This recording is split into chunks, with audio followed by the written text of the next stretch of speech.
das denn? Nein. Ich komme gleich wieder.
Ja, moin. Jetzt sieht es einfach komplett glatt gestriegelt aus. Sieht nicht gut aus, aber es sieht halt aus. Schwierig. Okay.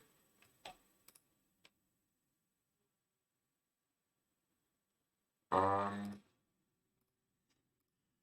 Ah. Mein erstes Streamen von. Ich muss erstmal gerade auf mein Leben klarkommen. Aber nicht so wie letzte Woche, sondern irgendwie negativ. Ja, okay. Was ist negativer? Scheiße. Keine Ahnung, ich bin halt erst gerade durch die Tür gekommen und bin heute Morgen um 7 Uhr, kurz vor 7, aus der Tür gegangen. Also es war wild, aber es war echt kacke, dass es jetzt so ewig gedauert hat. Dass ich jetzt um 21:40 Uhr da noch irgendwie versuche, einen Stream anzuschmeißen.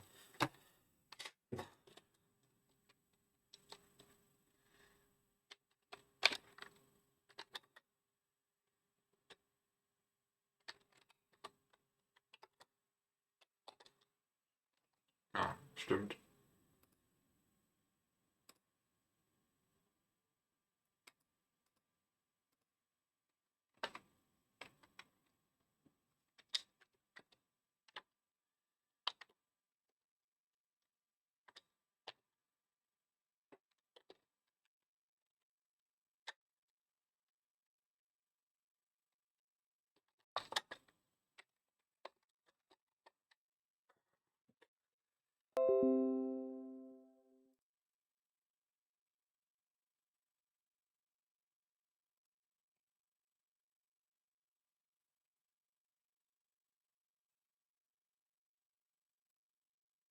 Muss ich was ausprobieren?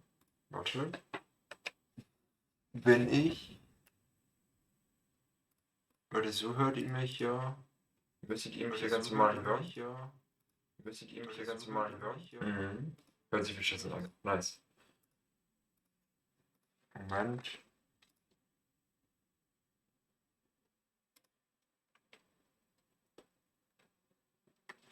So, wenn ich das Ganze jetzt einmal so ausprobiere, als wenn ich hier stehe und ich weiß nicht, kann man das dann noch verstehen?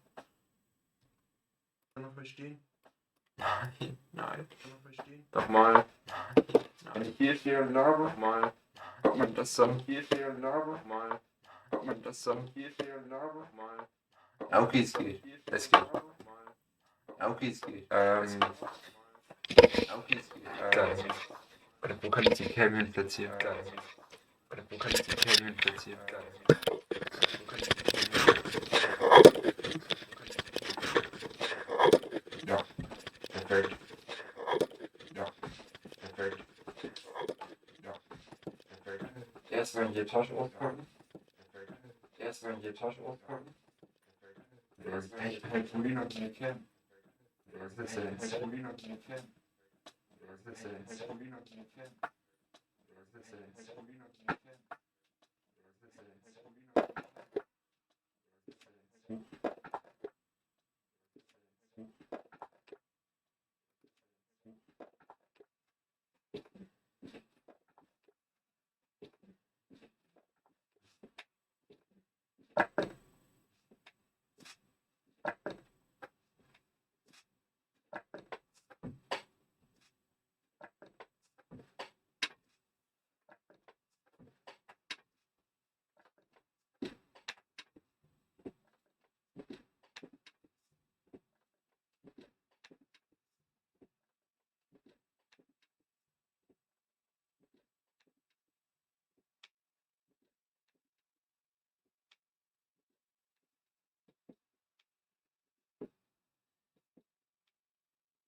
Ihr geilstes Geschenk ever. Ihr geilstes Geschenk ever.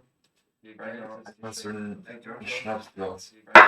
Nur wer in 2023 trinkt noch Schnaps? Wer in 2023 trinkt noch Schnaps? Wer in 2023 trinkt noch Schnaps? Wer in 2023 trinkt noch Schnaps? Vor allem als Sport, das ist ja richtig dämlich einfach. Vor allem als Sport, das ist ja richtig dämlich einfach. Vor allem als Sport, das ist ja richtig dämlich einfach. Vor allem als Sport, das ist ja richtig dämlich einfach. Vor allem als Sport, das ist ja richtig dämlich einfach. Vor allem als Sport, das ist ja richtig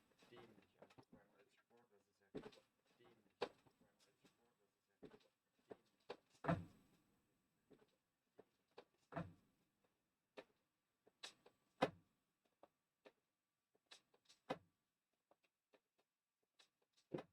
Boah, ich bin mal gespannt, ob Maximilian noch kommt. Gespannt. Oder nicht in Sprachchat, aber oder nicht in Sprachchat, ja, in den im Textchat, wie man das nennt. Im Textchat, wie man das nennt. Weil ich wette, er hat so 8:30, hat mal reingeguckt, ob ich hier stream. Und da hat er gesehen, der Junge ist irgendwie auf dem Weg von Hamburg hierher. Da habe ich keinen Bock drauf. Also, er streamt halt gerade nicht. Gut, dann mache ich jetzt mal was Eigenes. Natürlich schlecht.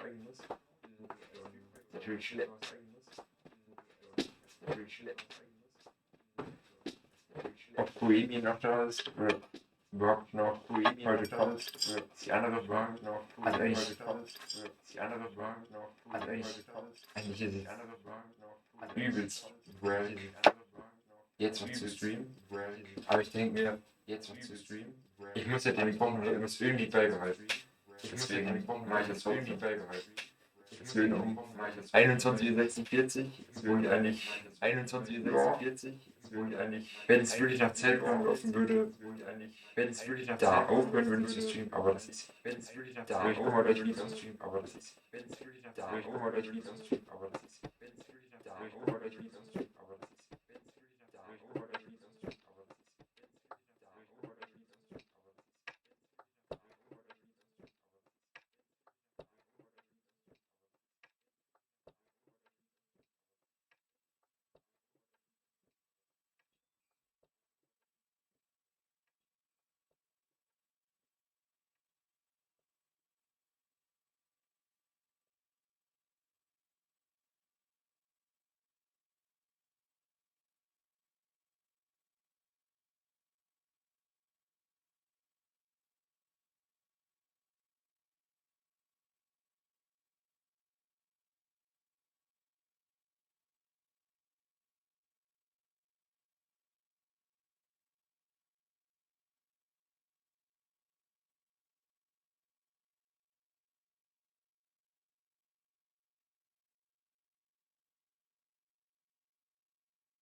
Okay, jetzt können wir auch ungefähr die ganze dieser. Okay, jetzt können wir auch ungefähr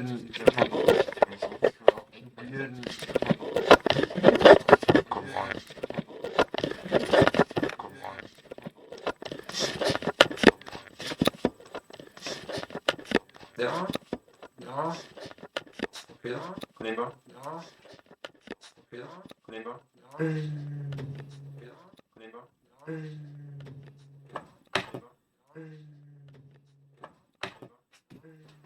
ich war, also gerade, die Stimmung, die Laune von mir war echt beschissen, die Laune von mir war echt beschissen, erstmal alles gut, okay, weil, also, ja, so, ist tausendmal besser,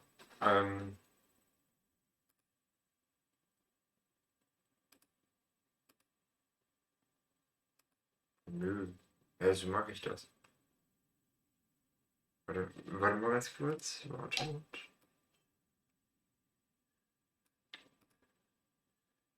Jetzt könnte ich ja den Rahmen von hier einfach hier benutzen. Okay, nicht ganz. Weil der Rahmen hier unten, der nervt.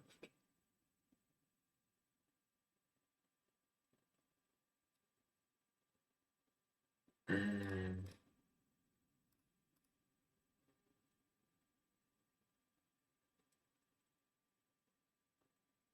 Warte, wenn ich das mal. Ich probiere es mal schnell.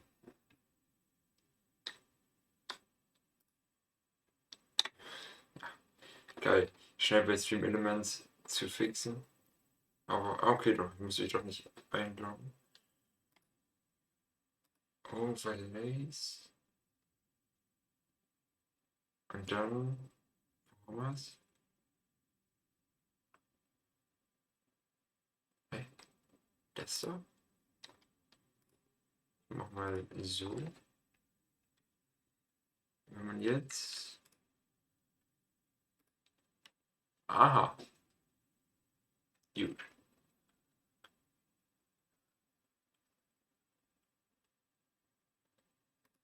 Können wir hier was ändern? Warte mal ganz kurz.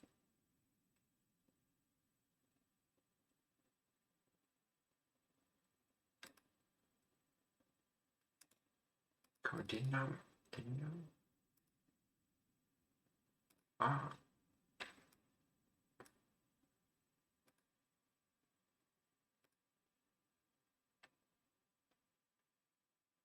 Nee. Hä?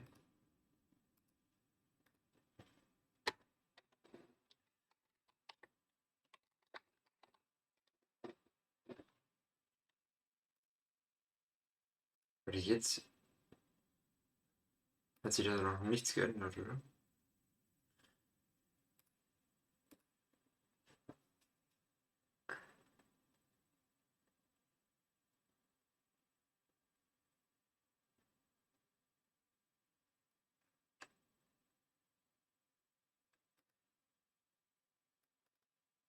LOL. Bin ich dumm. Sepp Ventura.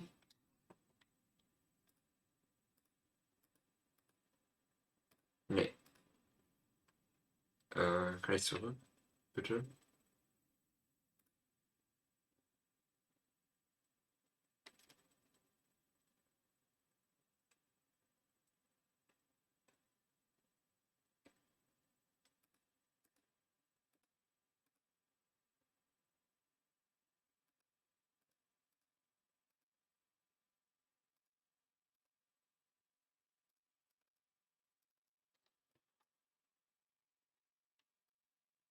Was ist das denn? Leute. Jetzt,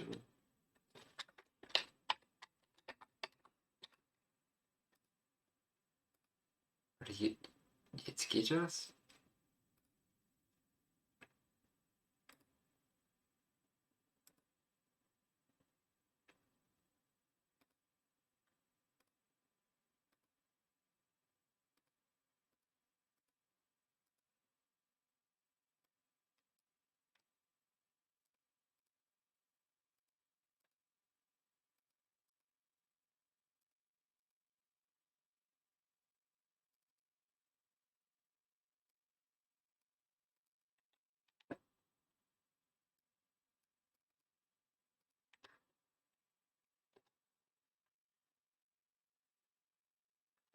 Das ist eigentlich ein guter Zeitpunkt, wo man sowieso mal. Okay, niemanden, den ich unterhalten muss. Spaß. Irgendwie muss ich ja eigentlich Zuschauer ranbekommen, aber naja. Ähm. Nein. Okay.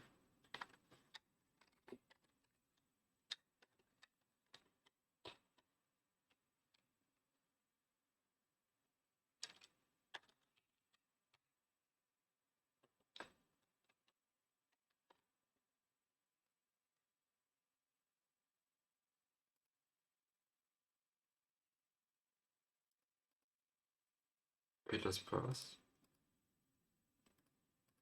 Das sollte auch passen. Also.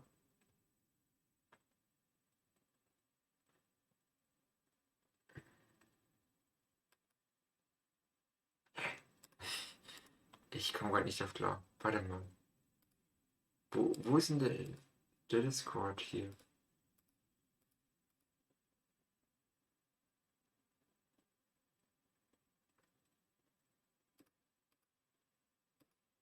Ah ja, okay.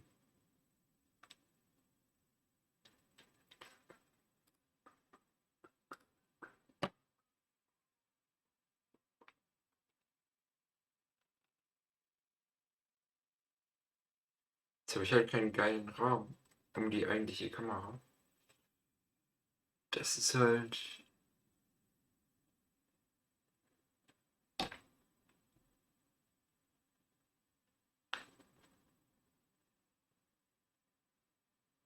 Aber nee, da habe ich. Nee, da habe ich jetzt doch keine Lust drauf, das irgendwie zu machen.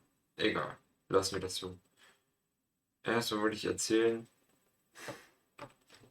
in die Masse hinausgebreitet, zu 0 Zuschauern. Tropisel. Ah, ich check immer noch nicht, was das heute für ein Tag war. Es ging kurz vor 7 los und haben uns beim Ruderclub getroffen, haben da. Also wir hatten gestern schon den Anhänger mit den Booten fertig gemacht und alles. Und sind dann losgefahren nach Hamburg zur Dove Elbe Rallye.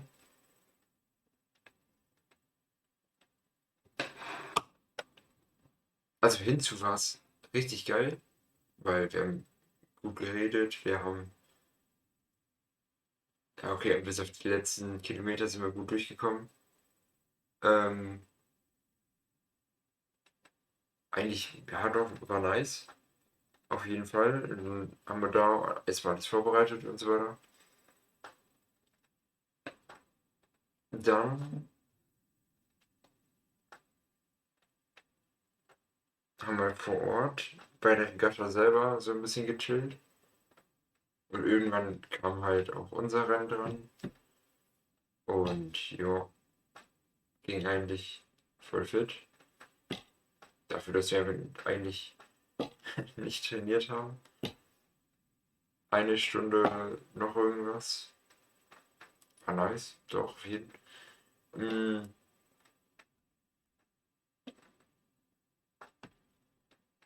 Ja, also bis dahin war auch die Stimmung und alles übelst nice. Aber danach war für mich persönlich irgendwie übelste Flaute. Also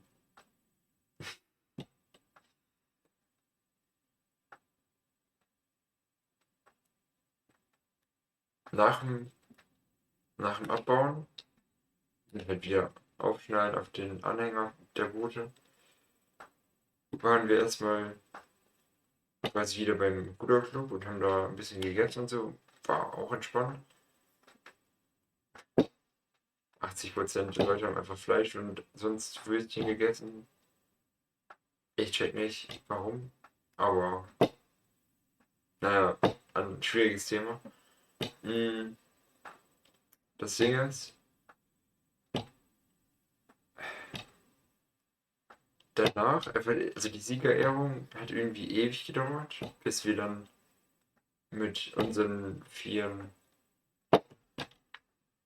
Oh, come on, ey. Es tut mir leid, dass ich so fucking langsam erzähle, aber ich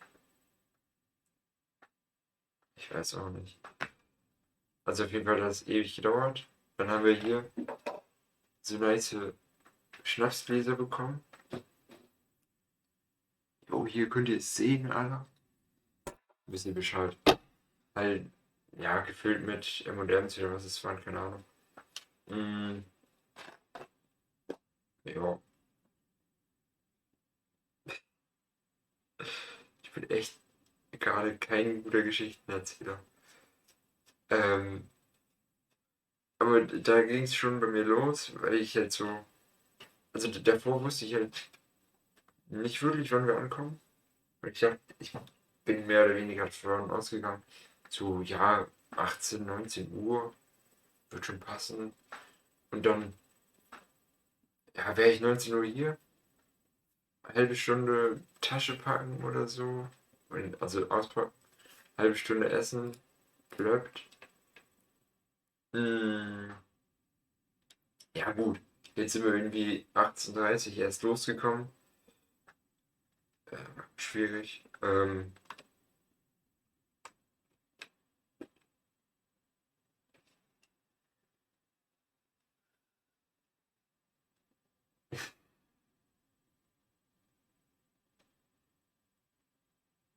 Ich weiß echt nicht, was ich sagen soll.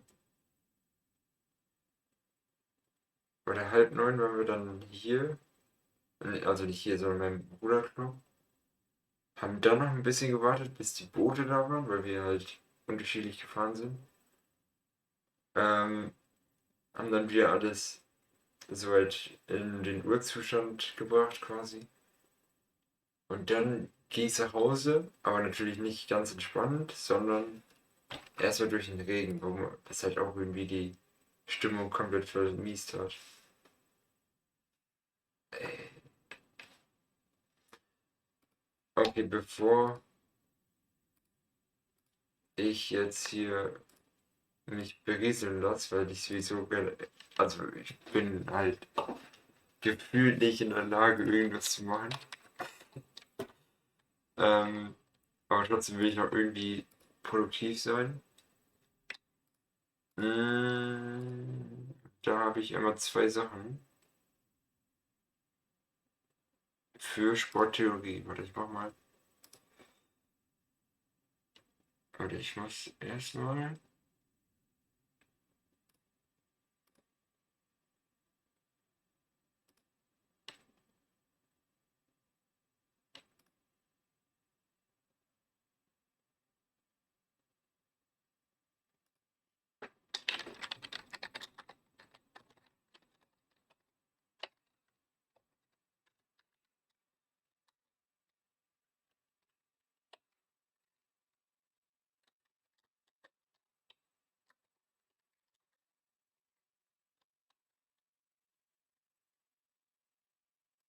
Was hatten wir? Prellung und. Oh.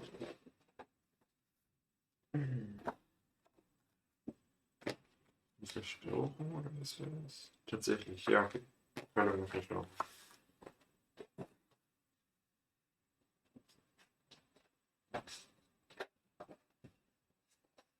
Prellung und Verstauchen.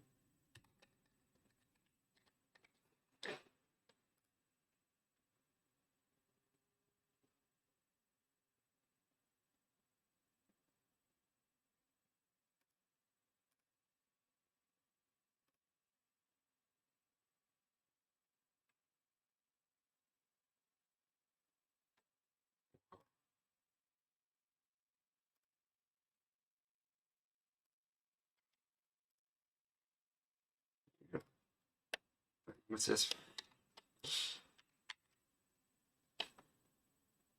Das ist ja safe nicht, oder? Das ist das safe ein anderer Lied.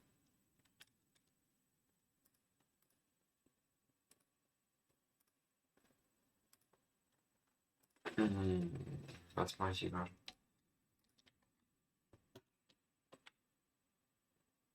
Ah, nee, doch. Hä? Okay. Nice. Passt. Der übermotivierte Schüler. Moment. Wann willst du das fertig haben? Ich glaube, nächsten, ja, nächsten Freitag. Und ich habe gestern erstmal hier geschrieben, jo, wollen wir das eigentlich einzeln oder so machen? Keine Ahnung. Geil. Und jetzt, also irgendwie ist mir das peinlich oder unangenehm, aber also dass ich das in die Wege leiten muss. Ja, okay, scheiß drauf. Wir fangen mal mit den harmloseren an. Und würde ich sagen, nein, das ist blöd. Und gehen dann zur Verstauchen über.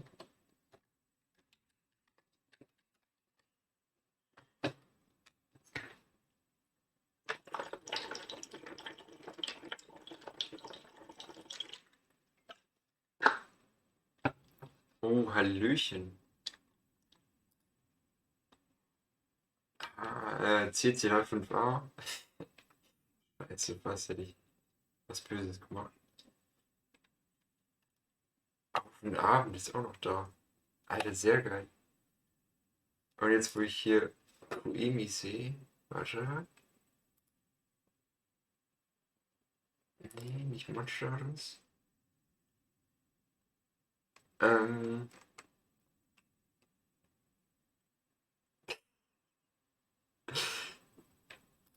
ja, den Tod, den machen dann noch andere hier. Das ist natürlich, stimmt, eigentlich. Also wir haben ja ein Thema Sportverletzung. Aber wir haben sowas wie Knochenbruch und sowas. Aber den Tod haben wir einfach gar nicht.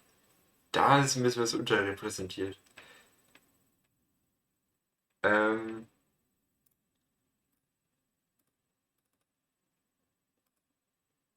warte, kann ich. Guck mal, letzte Woche dachte ich mir so, ey, die haben so eine Scheiße gebaut. Und irgendwie habe ich mich von denen irgendwie ein bisschen leiten lassen, würde ich mal sagen. Was halt nicht ganz so geil war. Und als ich das abbrechen musste, war ich halt erstmal alleine. Mm, aber als Koemi dann da war, und er ist jetzt auch einfach auch wieder da, es ist so geil. Keine Ahnung, also ganz ehrlich, ich freue mich da richtig, da so regelmäßig jemanden dabei zu haben,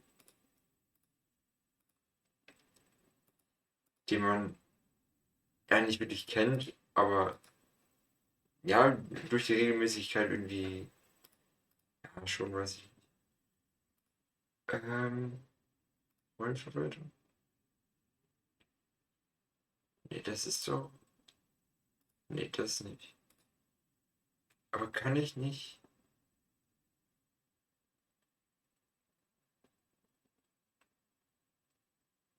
Da. Kann ich ihn nicht besser machen?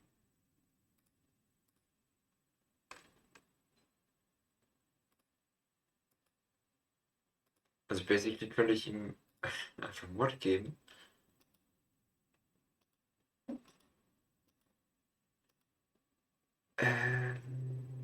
Oder hat der. Okay, ich dachte schon.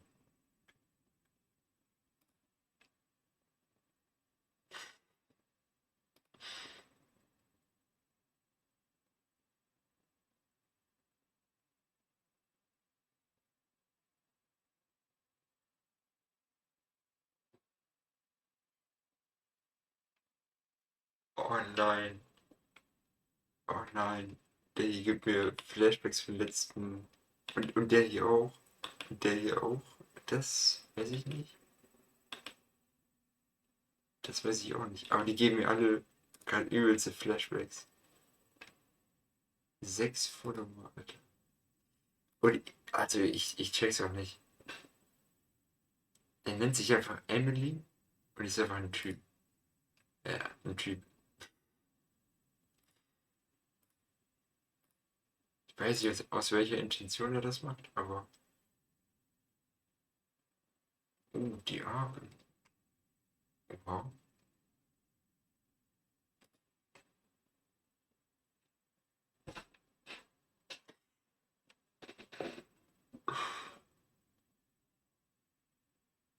Oder ich bin mir gerade nicht sicher.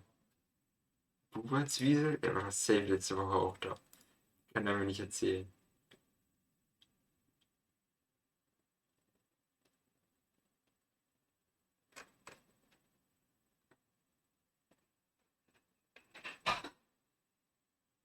Doch, der war safe da. Und ich finde es so ekelhaft, dass er da einfach keine Diskriminierung ist. Klar, Junge. Anyway, Creamy, was ich vorhatte, ist endlich dir irgendwie VIP zu geben. Ähm, Ehrlich gesagt weiß ich gar nicht, was es bringt oder was es für Vorteile hat, aber weiß nicht, einfach so, weil du es basically verdient hast. Nee, das will ich nicht. Ah, okay. Danke, CC, dafür. Ich wünsche noch einen schönen Abend, falls man sich nicht wieder sieht oder so. Aber finde ich sehr nett, dass du mal hier vorbeigeschaut hast. Ähm, Warte, ich muss eben gucken, nicht, dass mein Verlauf irgendwie komisch ist. Ja, der ist komisch. So, da haben wir Peilung und da haben wir Verstauung. Nice. Dann Definition, wichtig.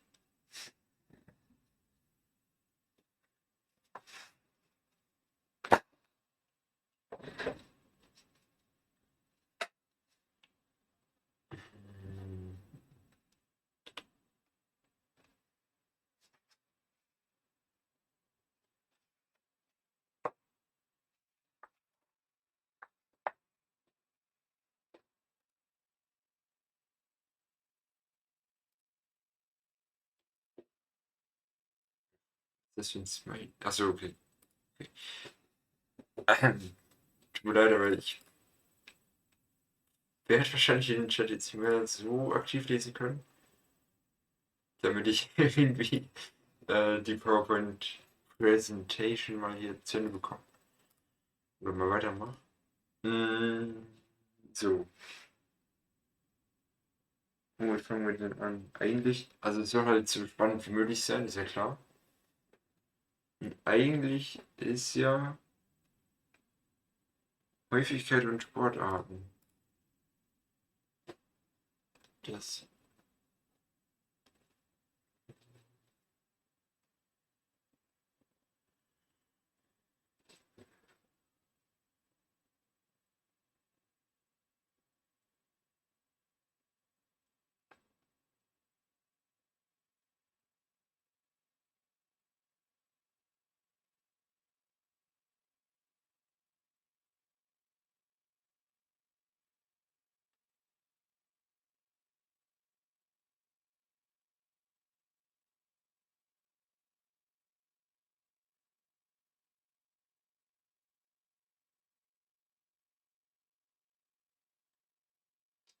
Aha, okay.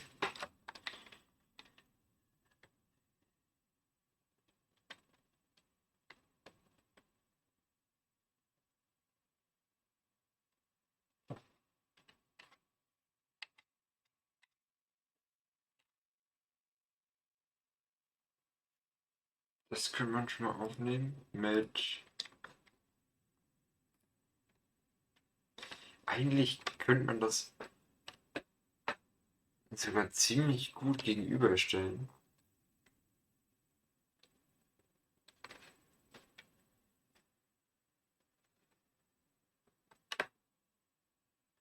I mean, why not? Dann machen wir das hier mal zusammen. Meldung und Verstärkung.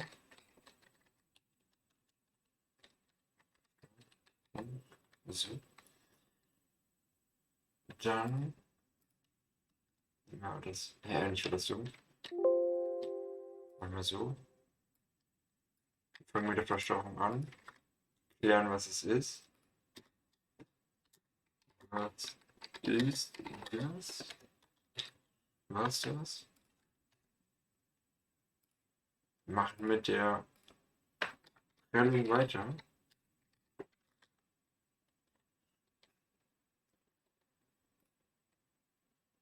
Und dann. Zwei Inhalte oder Vergleich? Eigentlich reicht auch zwei Inhalte.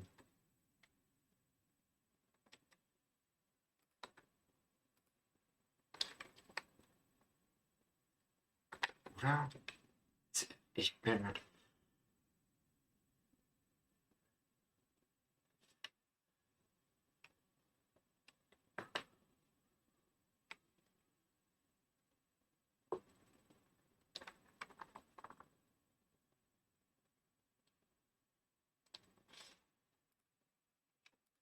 Okay. Zum Glück wird nicht mehr ganz so viel geschrieben. Bin ich nicht ganz so abgelenkt.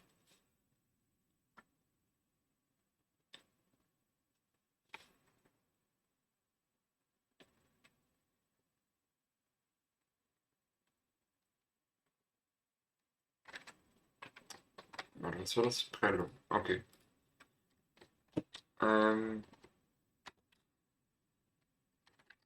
Durch äußere Gewalt, Wirkung, zum Beispiel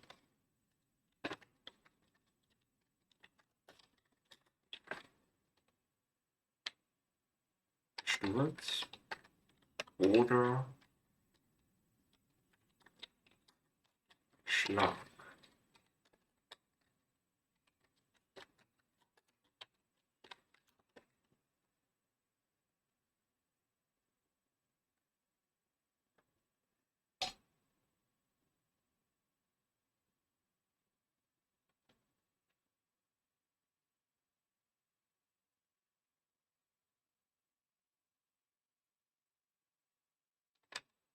Okay, Verstauchung ist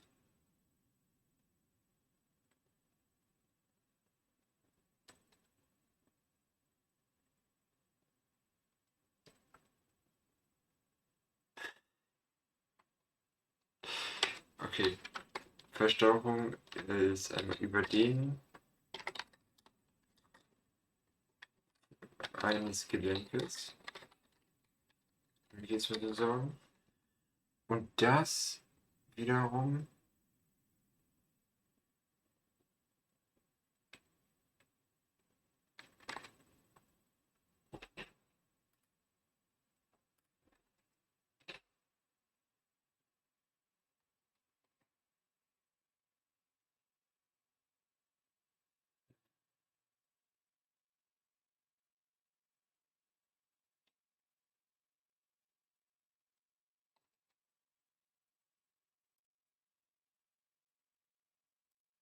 wir können hier so cool rumexperimentieren.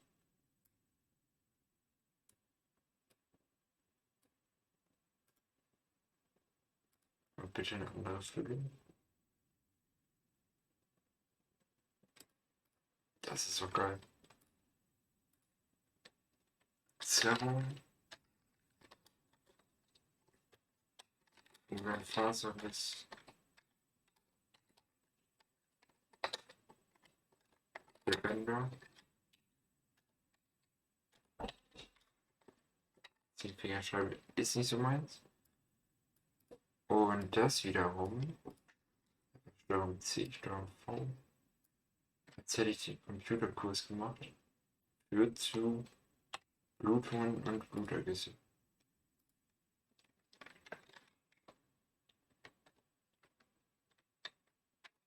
Ich schreibe mal innere Blutung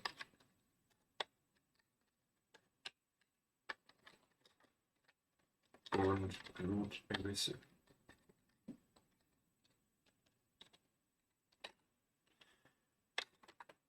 Gut. Bei einer Prellung wird das Gewebe unter der Haut beschädigt, ohne dass zunächst eine Verletzung auskommt. Okay.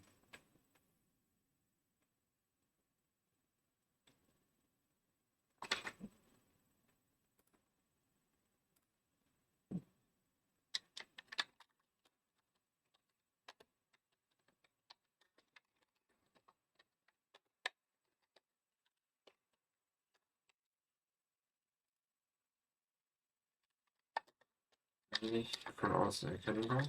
Hä? Nein, ich brauch doch das mit dem hier.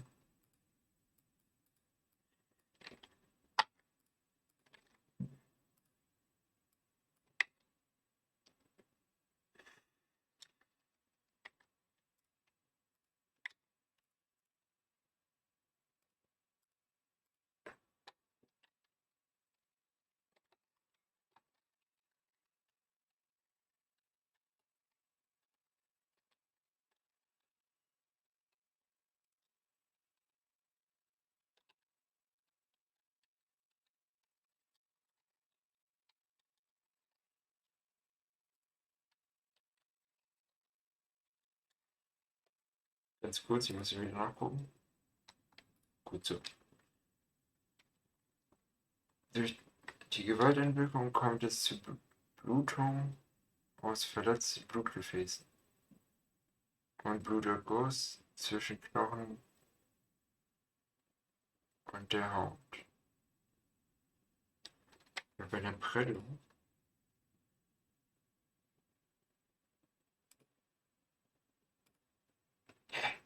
das ist ja fast.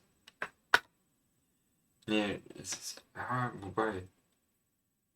Also irgendwie von den Symptomen ist es ähnlich, ziemlich ähnlich. Aber ich glaube, Verstauchung ist nur bei Gelenken. Denke ich jetzt gerade mal.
Ach, gar nicht.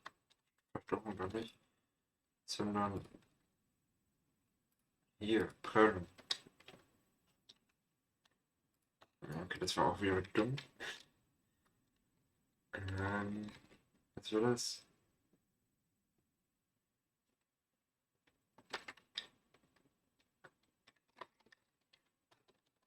Wird als Schwellung sichtbar.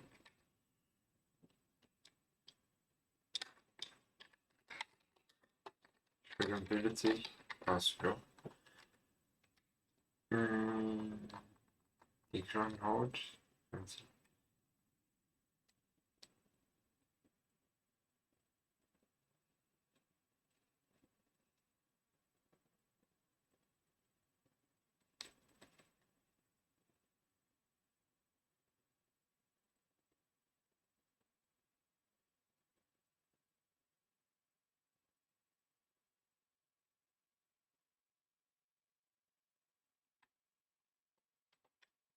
Hä?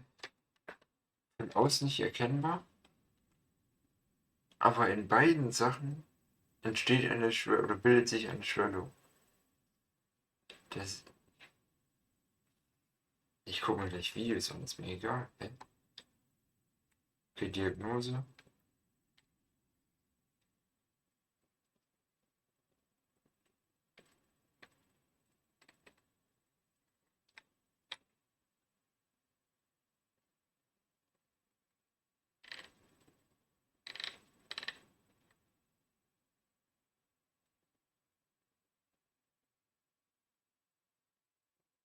Okay.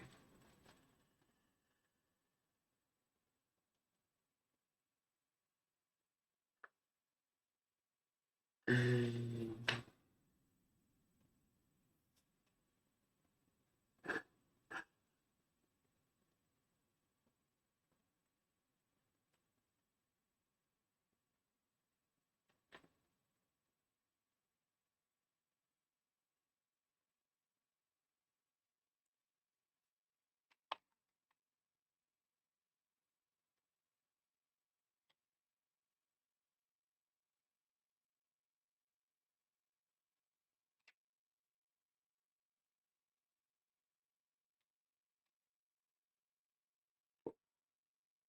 Okay, wie mache ich das?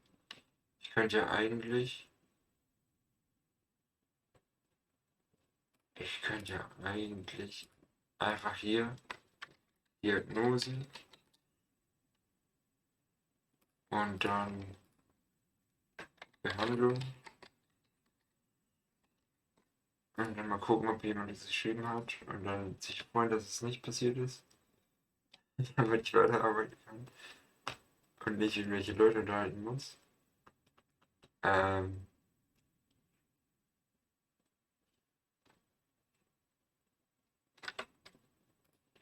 aber erstmal Diagnose. Okay, ich Symptome.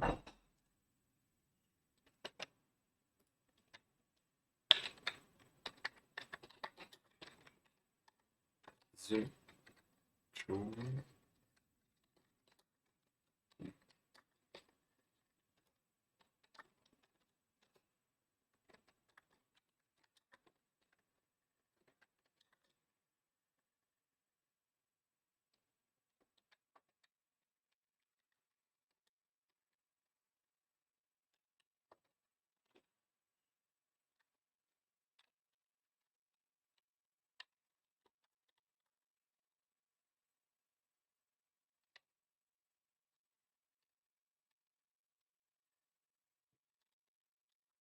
Merk mal Röntgen oder CT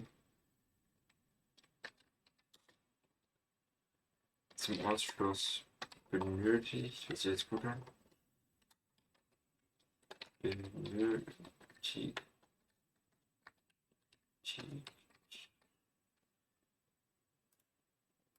Die Symptome ohne Haar auch gut.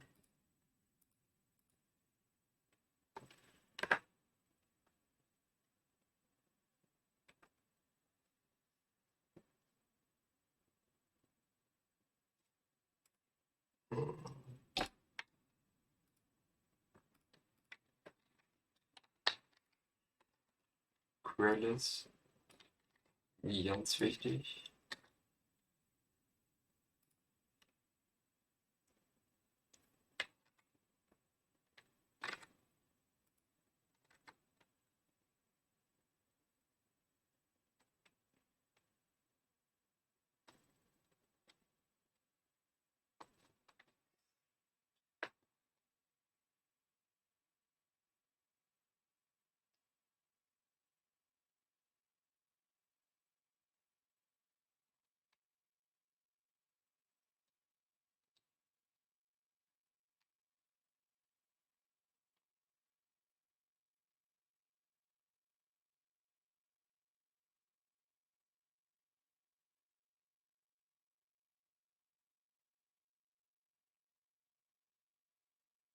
Das wird vorbeugen? Nein.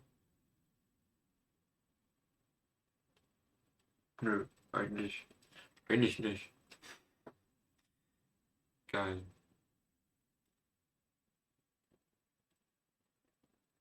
Uh,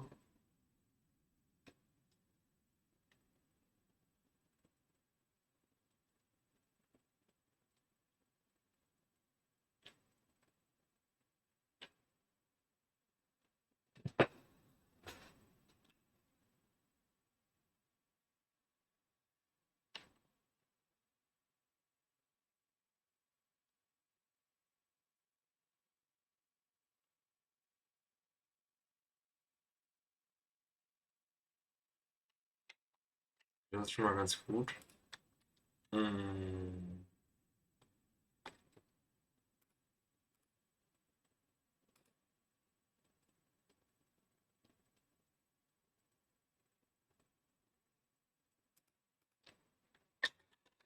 Sag mal.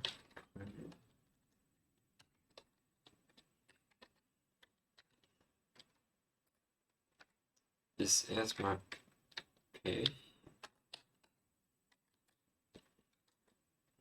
Bedeutet so viel wie. Ich brauche erstmal den hier.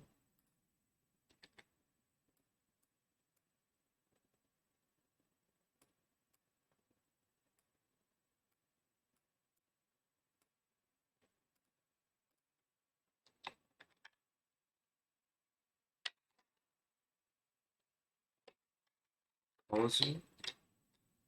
Was etwa Eis. Gut. Dann kommt Kompression. Ist das Englisch? Compression? Oder will ich einfach zu dämlich, um zu wissen, was es heißt? Warte mal. Komponieren können. Ist das. Also. Es gibt ja auch so Konventionssorten, keine Ahnung. Es ist sehr safe irgendwie was gemeint, aber habe ich ja nie gesehen. In der Prellung. Was ist Hochlagern? Naja, ich schreib's mal auf.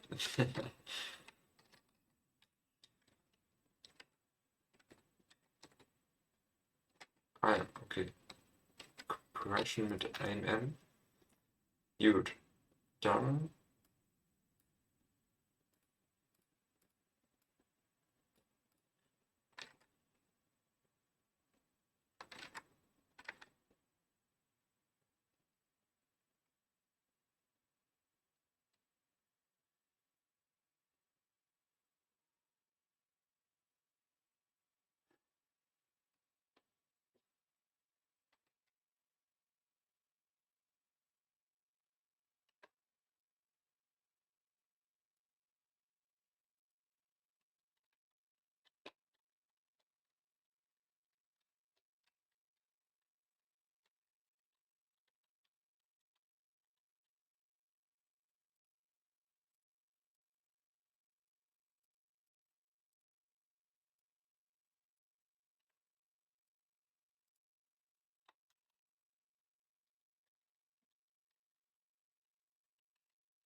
Bis 14 Tage.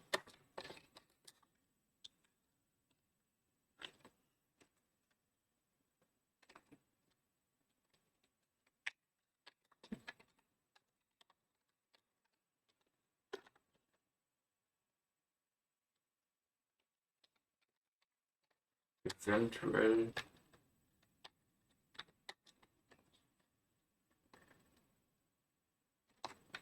Schmerzmittel.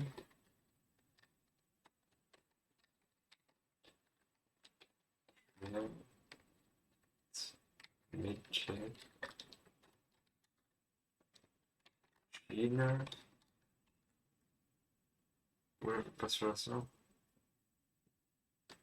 Ah, Salbe. Salbe. Salbo. Ah, auch nice.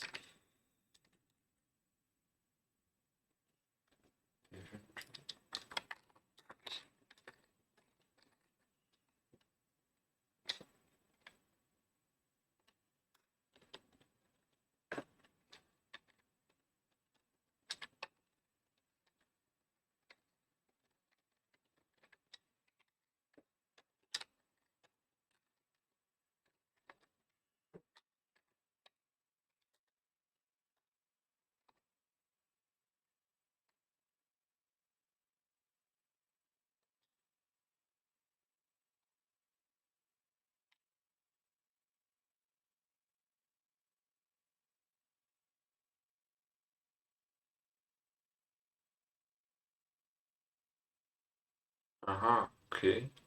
Okay.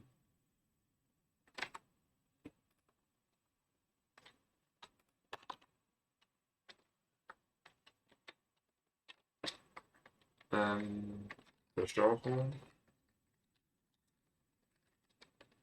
mit Bänderriss,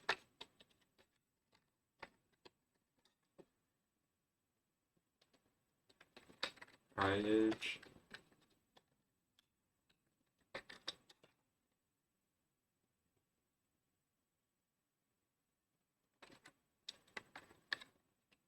innerhalb einiger Wochen bis Monaten. Also so ganz genau kann man das nicht sagen. Natürlich ein großer Zeitbereich, um ehrlich zu sein, aber gut, muss ich ja nicht mitleben. Okay, im Prinzip schon, aber egal.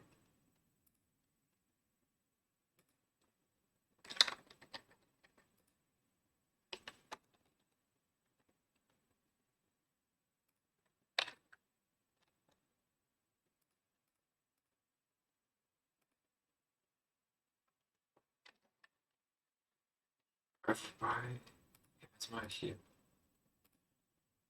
Ähm, Schiene,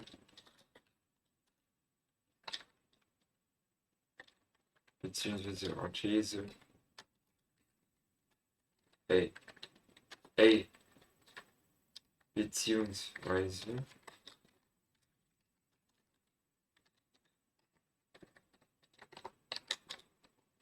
wird benötigt.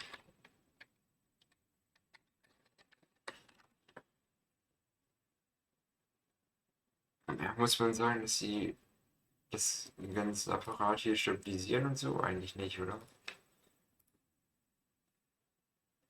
Das sollte eigentlich auch so passen.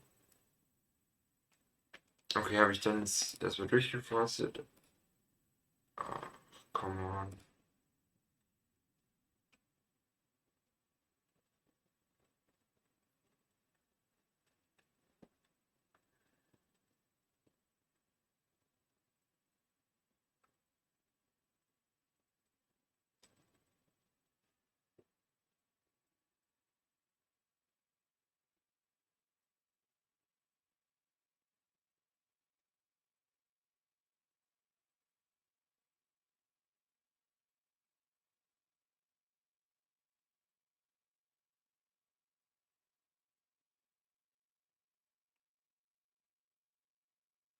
Was sind schwere Prellungen?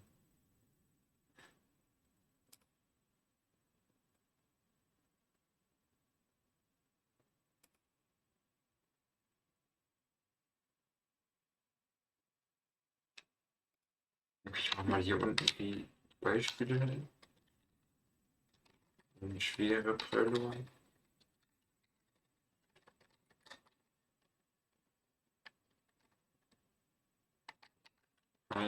Nach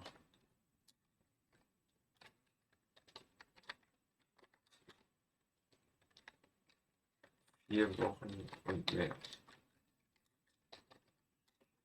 Ja, es ist halt echt nicht geil, aber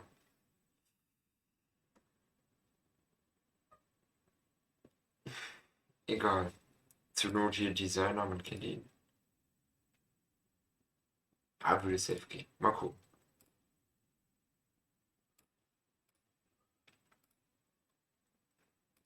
Da bin ich. Okay.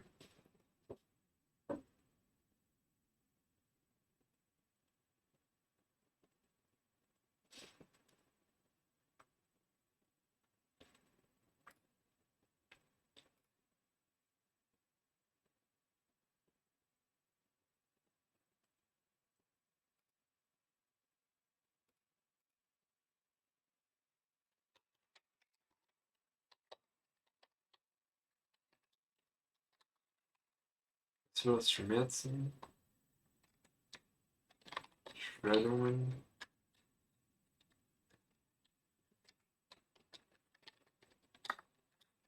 und Bewegungseinschränkungen.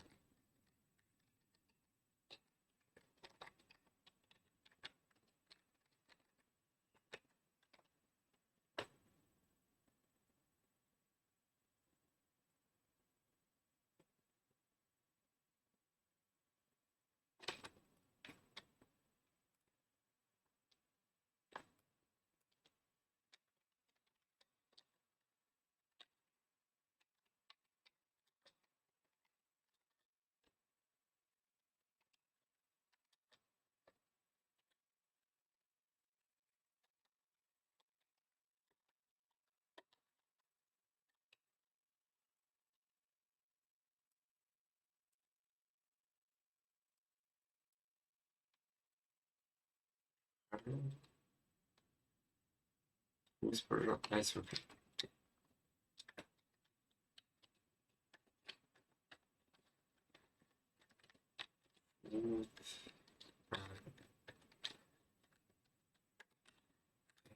Ich kann. Also einmal wegen der Uhrzeit, dann wegen dem Tag und dann einfach, weil ich sowieso nicht kann. Kann ich einfach die 10 Finger schreiben nicht wirklich machen. Das ist immer ganz.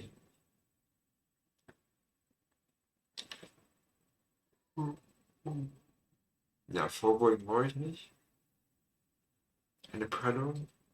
Maus.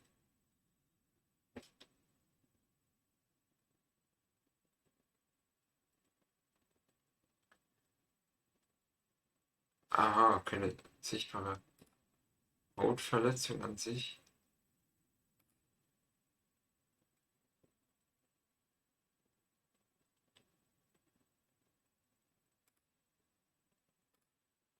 Oh, wollte ich nicht. Glaube ich hin.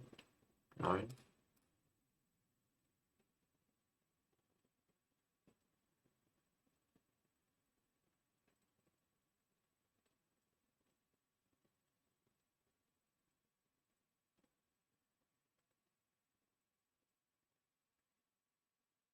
Augapfelprellung. Gehirnprellung. Was ist das denn?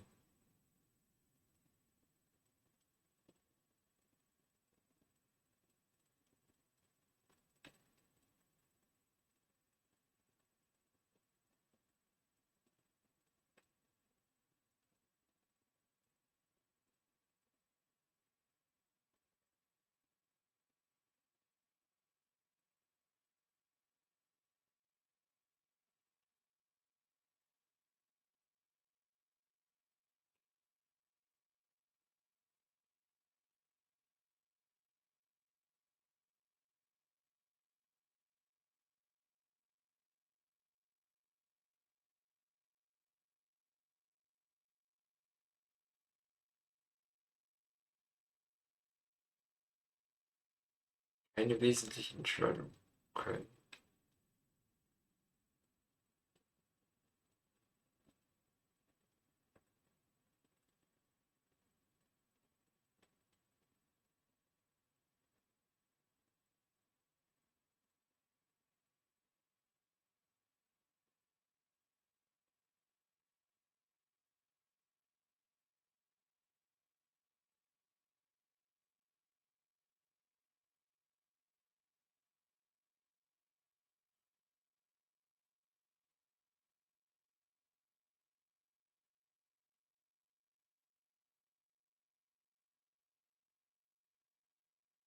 Okay.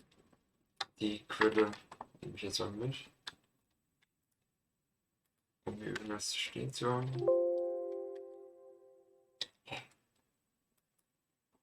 Nein, Mensch.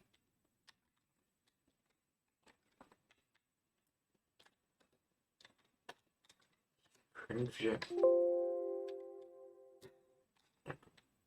So, jetzt machen wir hier mal weiter. Kann ich das bitte lesen, ohne das akzeptieren zu müssen?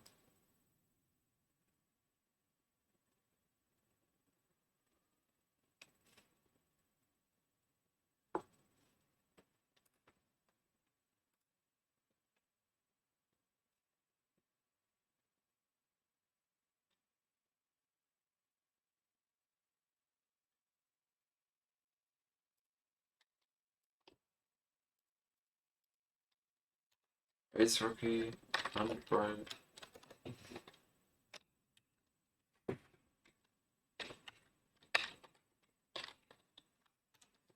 Was war das noch? Kampfsport haben.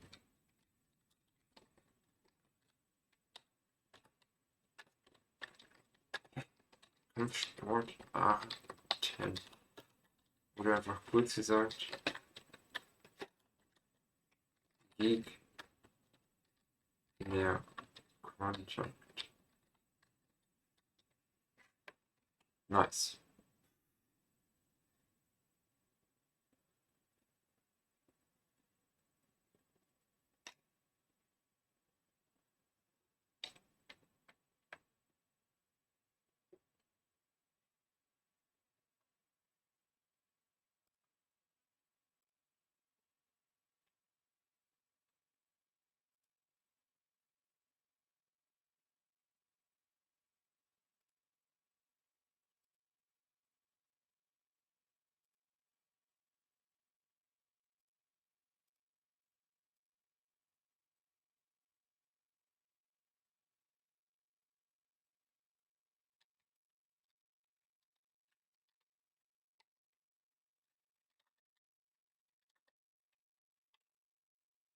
Das von Blut- und Lymphgefäßen.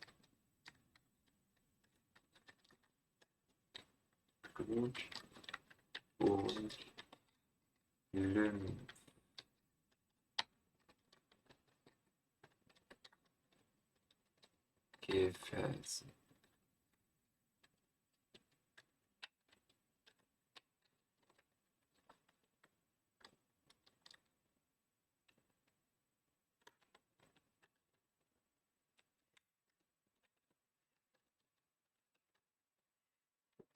Okay, so das soll ich erstmal lassen.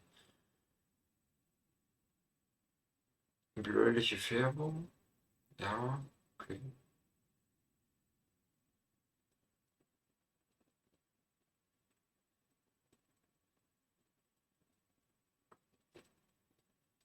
Hey, warte, ist nicht ein blauer Fleck auch einfach nur eine Prellung?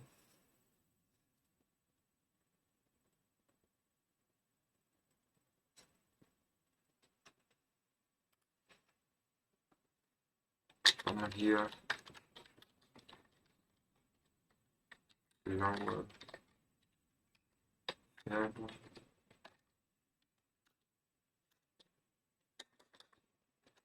Bewegungsentschränkung passt. Schwellung, Rötung. Ich verarscht, warum steht hier Rötung? Nicht blaue Färbung.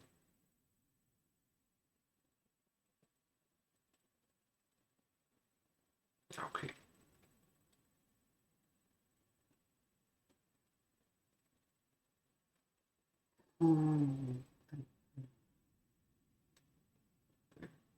Pause, Eiskompression, hochlegen, ist ja klar.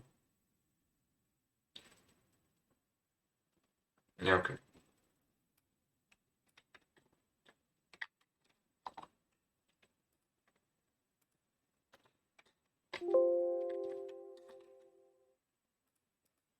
Aber das war jetzt so fertig. Verstauchung, MSD.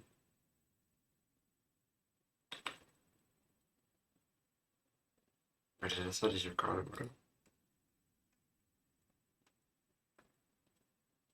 Ratgeber Muskeln. Ja, aber das war das. Da. Einfach auch nicht da. Bin mal gespannt. Safe dieselbe Seite. Was für eine Überraschung. Okay. Ungelenkverstauchung. Komm. Haben wir hier 3 Quellen. Passt doch.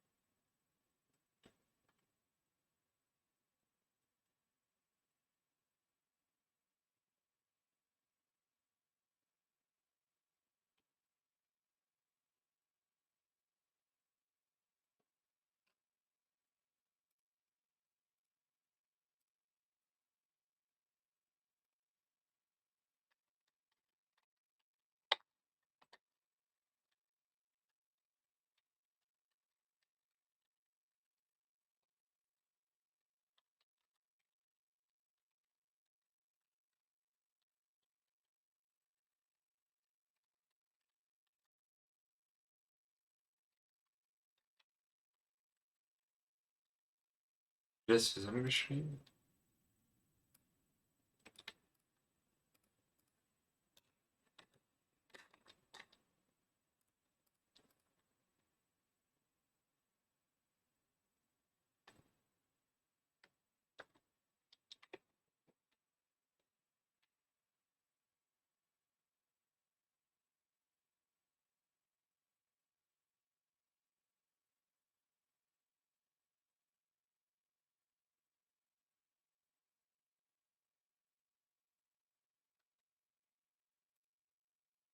Das heißt, über den.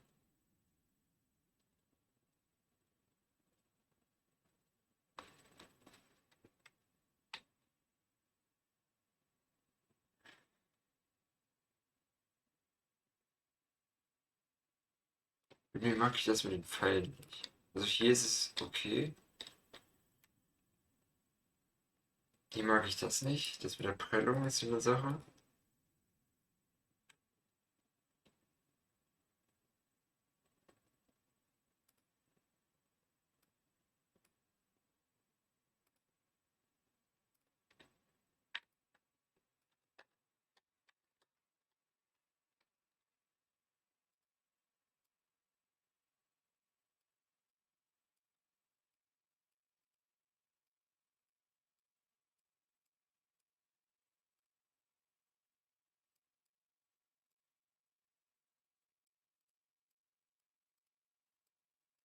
Also, das mit der inneren Blutung, das kann man sich eigentlich kann man sich das auch schenken. Dann mache ich hier irgendwie, ja komm, machen wir das hier weg. Zack, zack. Machen wir den ein bisschen kleiner. Hier, Zerrung oder Riss der Bänder. Und dann geht's hier unten, nein, dann geht's hier unten mit innere Blutung. Stimmt das überhaupt? Doch, oder?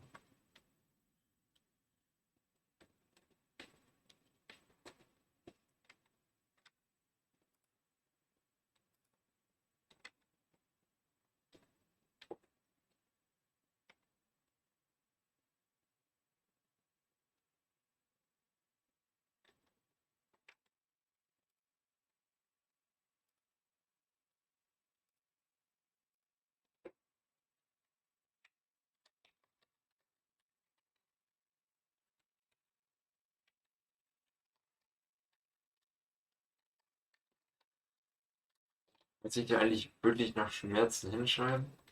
Weil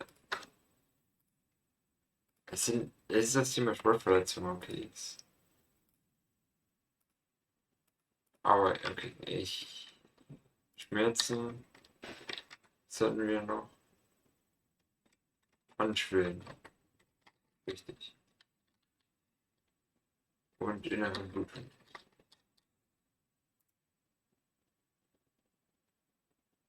Auch.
Aber eigentlich, wenn man aufkommt, also das kann ja nicht immer passieren. Ähm,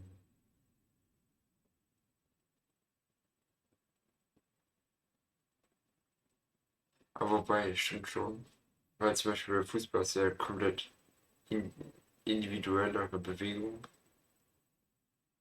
und dann mit Gegner und so. Ja,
jetzt hier auch wieder. Lagert man den Fuß am besten hoch, kühlt ihn und Kompressionsbandage.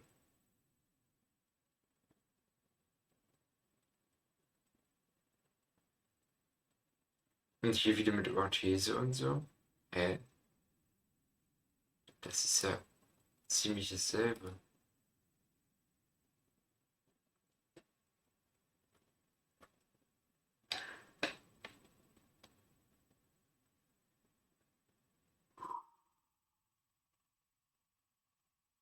Hey, das ist ja fast dasselbe.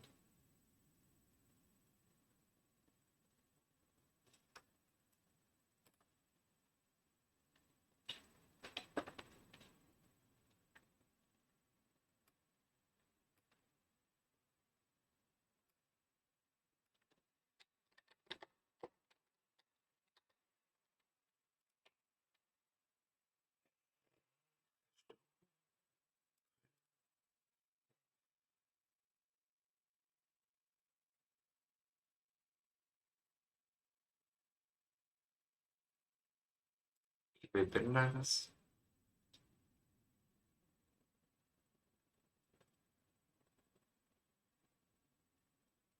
Hm, wollte ich nicht. Wir können hier gucken. Gut. Wie kommt es dazu?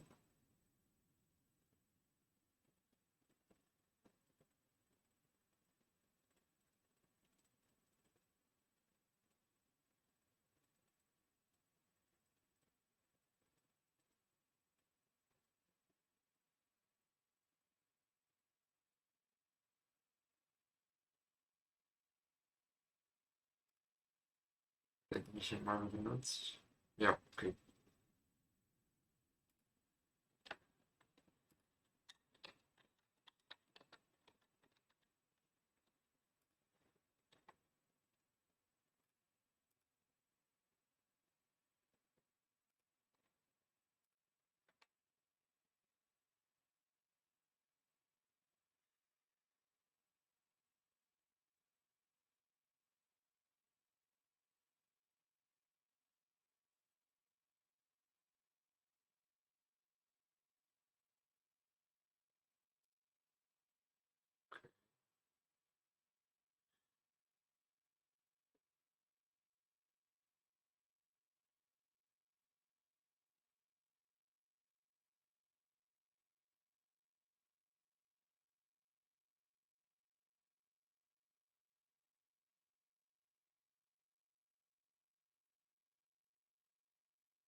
Innere Blutung und Bluterguss ist eigentlich dasselbe, oder?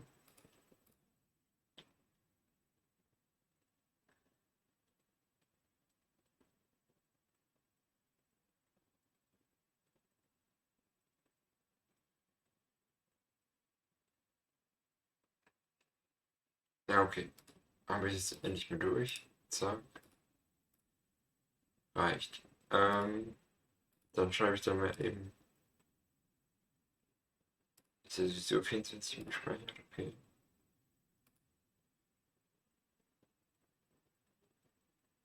Nice, okay. Dann schreibe ich mal eben was in die Gruppe.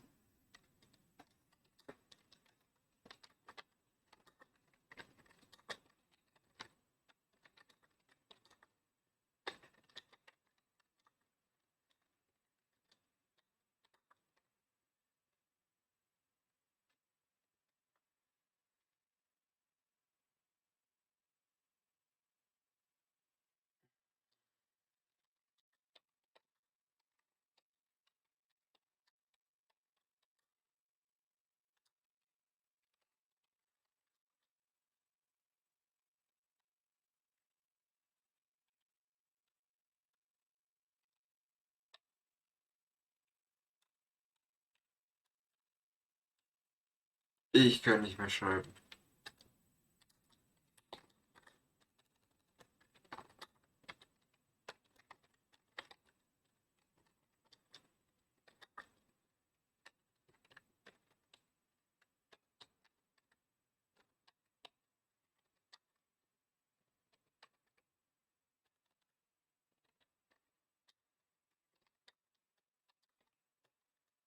Was ist denn das hier? Ich probiere auf die Tastatur einfach als Miniger.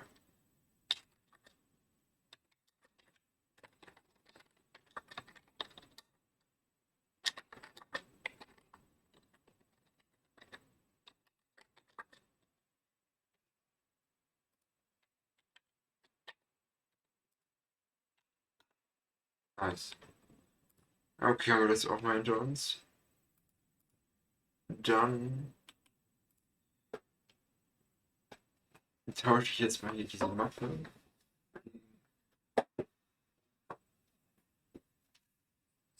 Diesen absolut österlichen Osterhasen.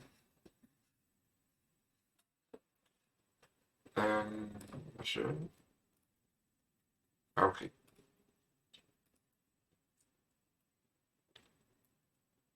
Boah, stimmt, stimmt. Ich mach mal hier. Und dann.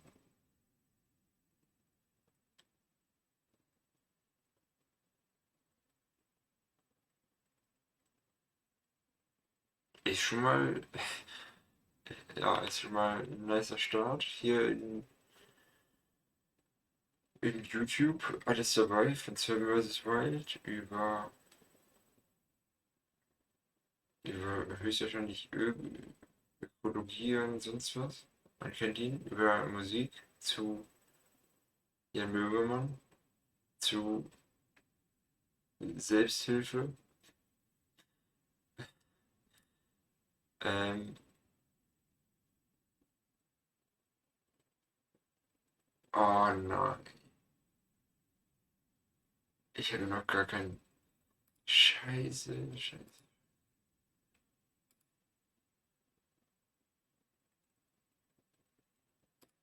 Warte mal, warte mal. Ich mach mal lieber so erstmal.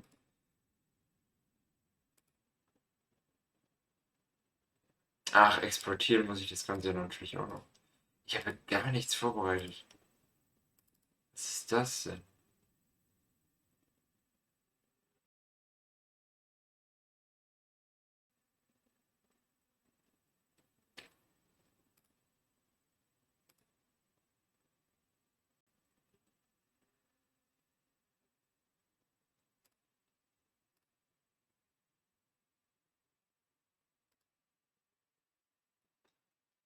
Okay, dann.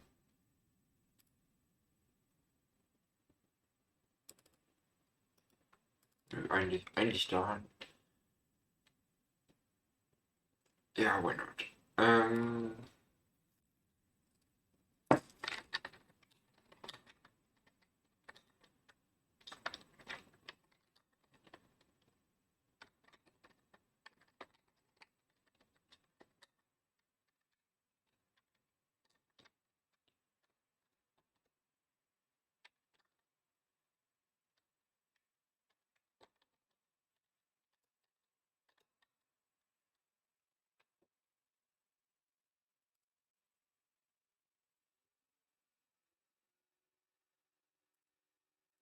Okay, der PC geht gerade ein bisschen ab. Ja. Oh, die Shit, habe ich den noch nie gehört. Alter.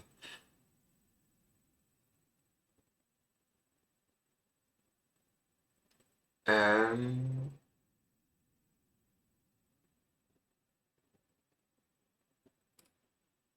okay.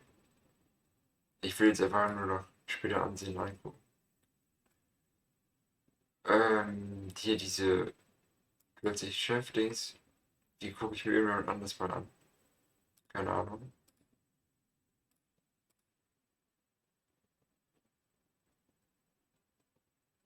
Ich wollte jetzt. Lass mich hier ein bisschen aufräumen, ist ja klar. Hä?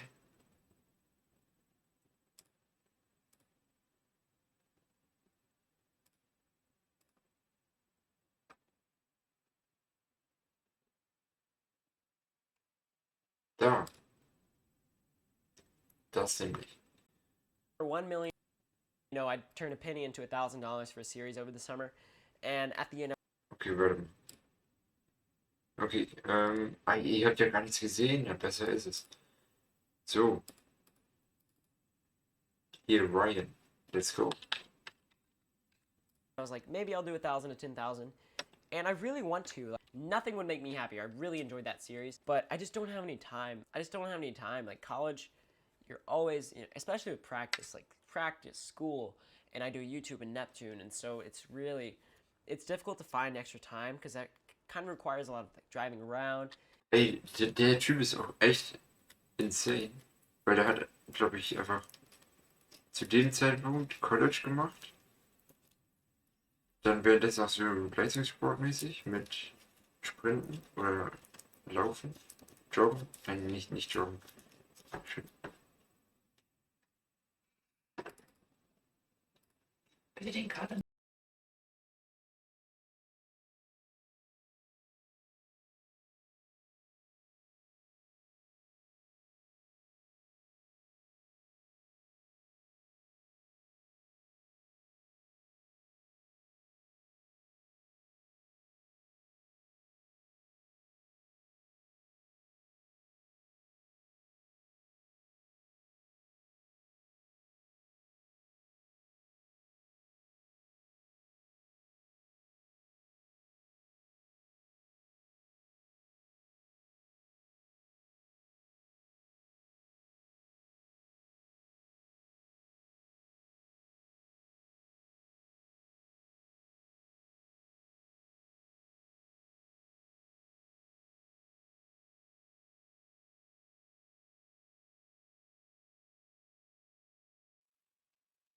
So, jetzt müsste es wieder gehen.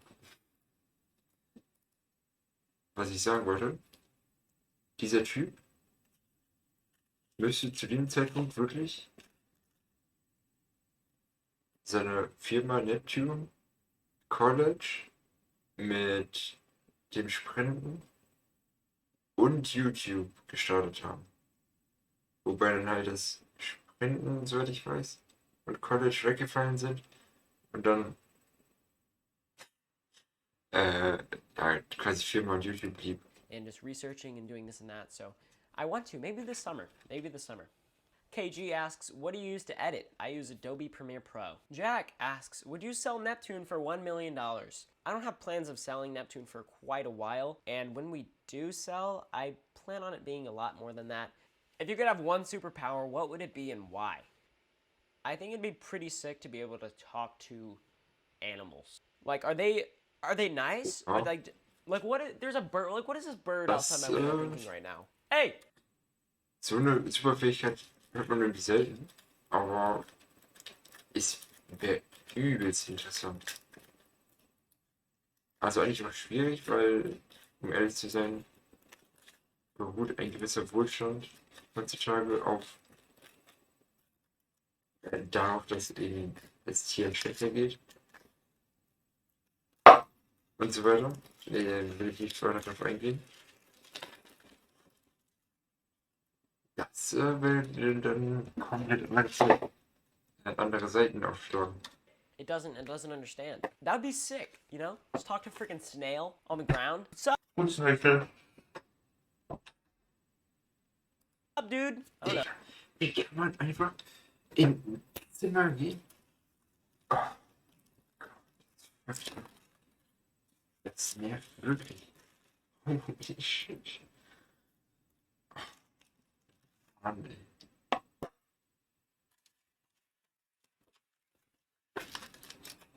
No. Nick asks, what would be your death row last meal? A hamburger with cheese and ketchup only. French fries, the nicest French fries, like the crinkle cut, you know, like the ones you can get from the grocery store and just put it in the oven. And also like a vanilla milkshake. Okay. Okay. With whipped cream. My man has been asking me what my highest beep test is for at least 4 months. I don't know what a beep test is. I'm sorry, I'm telling you, every video, this man comments, what is your highest beep test? I wish I knew. Becca Bex asks, what is your goal with YouTube? I'm being patient with it, you know? I'm letting things happen as they come, but I want to hit 1 million subscribers at some point. You know, as a career, I want to be an entrepreneur, which basically means you have several sources of income, kind of doing your own thing. So, I mean, social media is a great way to do that. Nowadays, I think the tides are kind of going towards social media, so, you know, YouTube is just another platform to try to promote my product, try to promote my personal brand, and so I guess that's the goal, you know, just more relevancy, I don't know. Sam Erickson, the god himself, asks, how do you like your eggs? What's it called when it's not sunny side up, but you have to like flip it over one more time. Like over easy. That's how I prefer my eggs. Jose Antonio asks, who is your favorite YouTuber? Cody Ko, he's freaking hilarious. Annie asks, what's your favorite movie? Inception. Favorite workout? I really like tempo runs a lot, even though I'm not that good at them. Ty asks, how is college training different from high school training? It's actually a lot more laid back than you'd expect. It's more controlled, I guess is what the word I'm looking for is. It's not as crazy, like, it's not intense. I mean, you have workouts, obviously, but they're not as, like, balls to the wall crazy as they were in high school for me. Like, I would try to kill myself in high school. Now I'm just trying to get some quality work in without killing myself. Calvin asks, should I buy a Neptune bottle? And what color? Yes, dude, and buy a maroon one. Like, maroon's awesome. Marcus, what's your opinion on dating in college? Do it. Do you prefer a bald head or a full head of hair? Definitely full head of hair. I can't wait for this to grow back all the way. Bryce asks, how did you grow your channel and your business? I grew my business by growing my channel. I grew my channel by posting a lot and posting relevant stuff. And I'm still small, like I'm still getting started, so much more potential there. Tyler asks, did you ever play an... Das ist jetzt eine richtig geile Frage. one? Like, Und maroon's awesome. Marcus, what's your opinion on dating in college? nein, das nicht. Growing my channel, I grew my... Und soweit ich das, also von so den Anfangsvideos von ihm mitbekommen habe, hat er ja mehr oder weniger an seine Community einfach Neptune-Flaschen verkauft. Und dadurch, dass er eine größere Community bekommen hat, hat er halt mehr verkauft. Aber irgendwie heutzutage gibt's keinen Neptune mehr.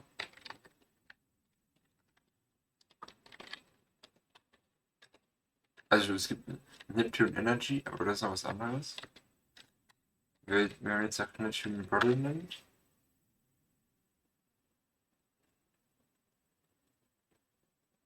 Oder? Nee. Das ist die.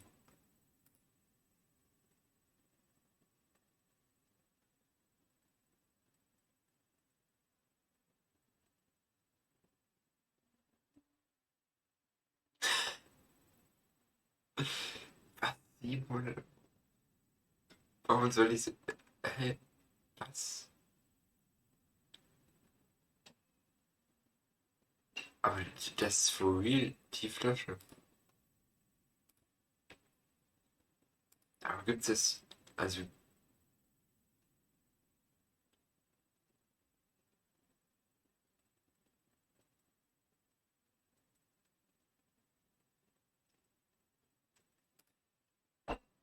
Nee, das nicht.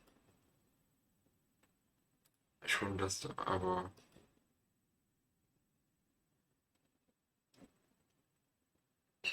Okay. Weiß nicht, aber es wirkt auf jeden Fall nicht mehr ganz so präsent. Channel by posting a lot and posting relevant stuff. And I'm still small, like I'm still getting started, so much more potential there. Tyler asks, did you ever play in any other sports competitively? Did I play in any other sports competitively?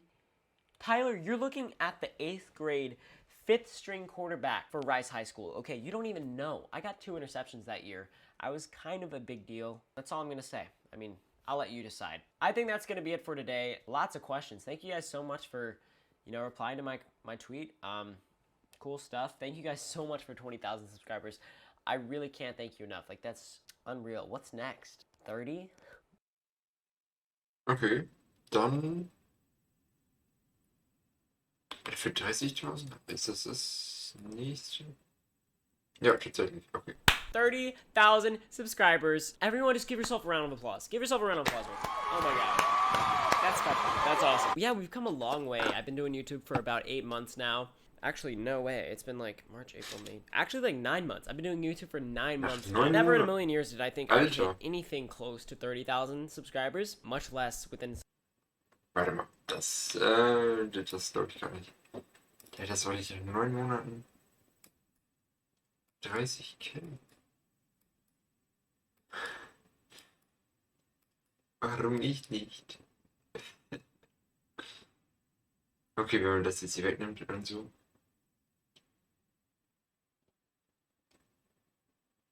Warte, wo ist der? 20k und... Ey.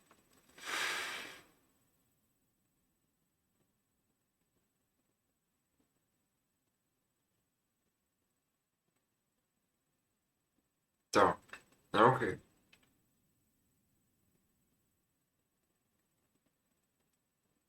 Ja. Ja, ich glaube, er hat halt hier so mit so Trainingssachen angefangen. Ah, okay. Doch, dann kann man das als Start machen. Oder da den Startpunkt setzen. Ja, stimmt. Das ist heftig.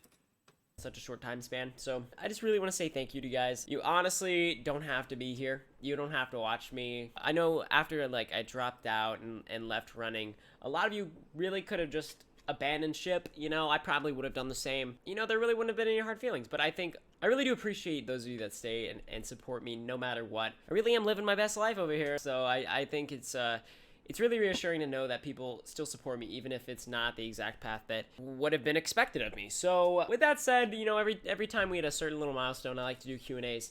So I'm going to be doing a Q&A for 30K. I had you guys ask me questions on Instagram and Twitter. Go follow me on Instagram and Twitter, by the way, if you don't already. And so yeah, I'm just going to answer a few of these, and it's going to be fun. I always like answering you guys' questions. So I'll just sit down, kick back, drink some water out of my Neptune, link in description.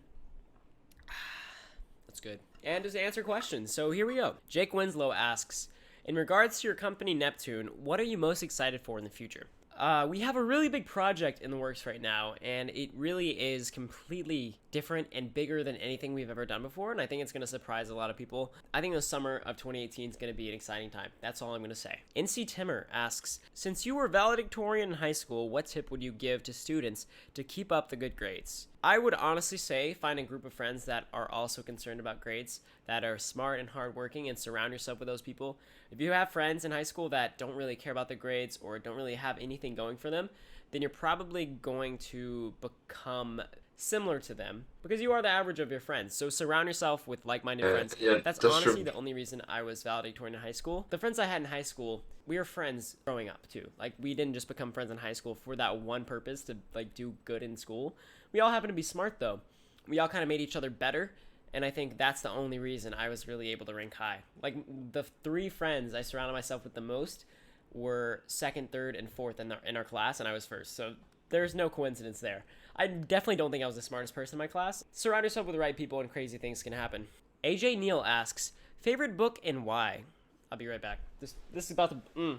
This book right here changed my life. How to inference and influence people. Okay? I tell people that I really care about this book. I gift it to my friends if I really, really care about them. It literally just changes people's lives. It's basically a book on social interaction. I was a very awkward kid. It's basic. I gift it to my friends if I really, really care about them. It literally just changes people's lives. It's basically a book on social interaction. I was a very awkward kid growing up. I was not good at talking to people. I was not good at talking in front of camera, talking on a stage.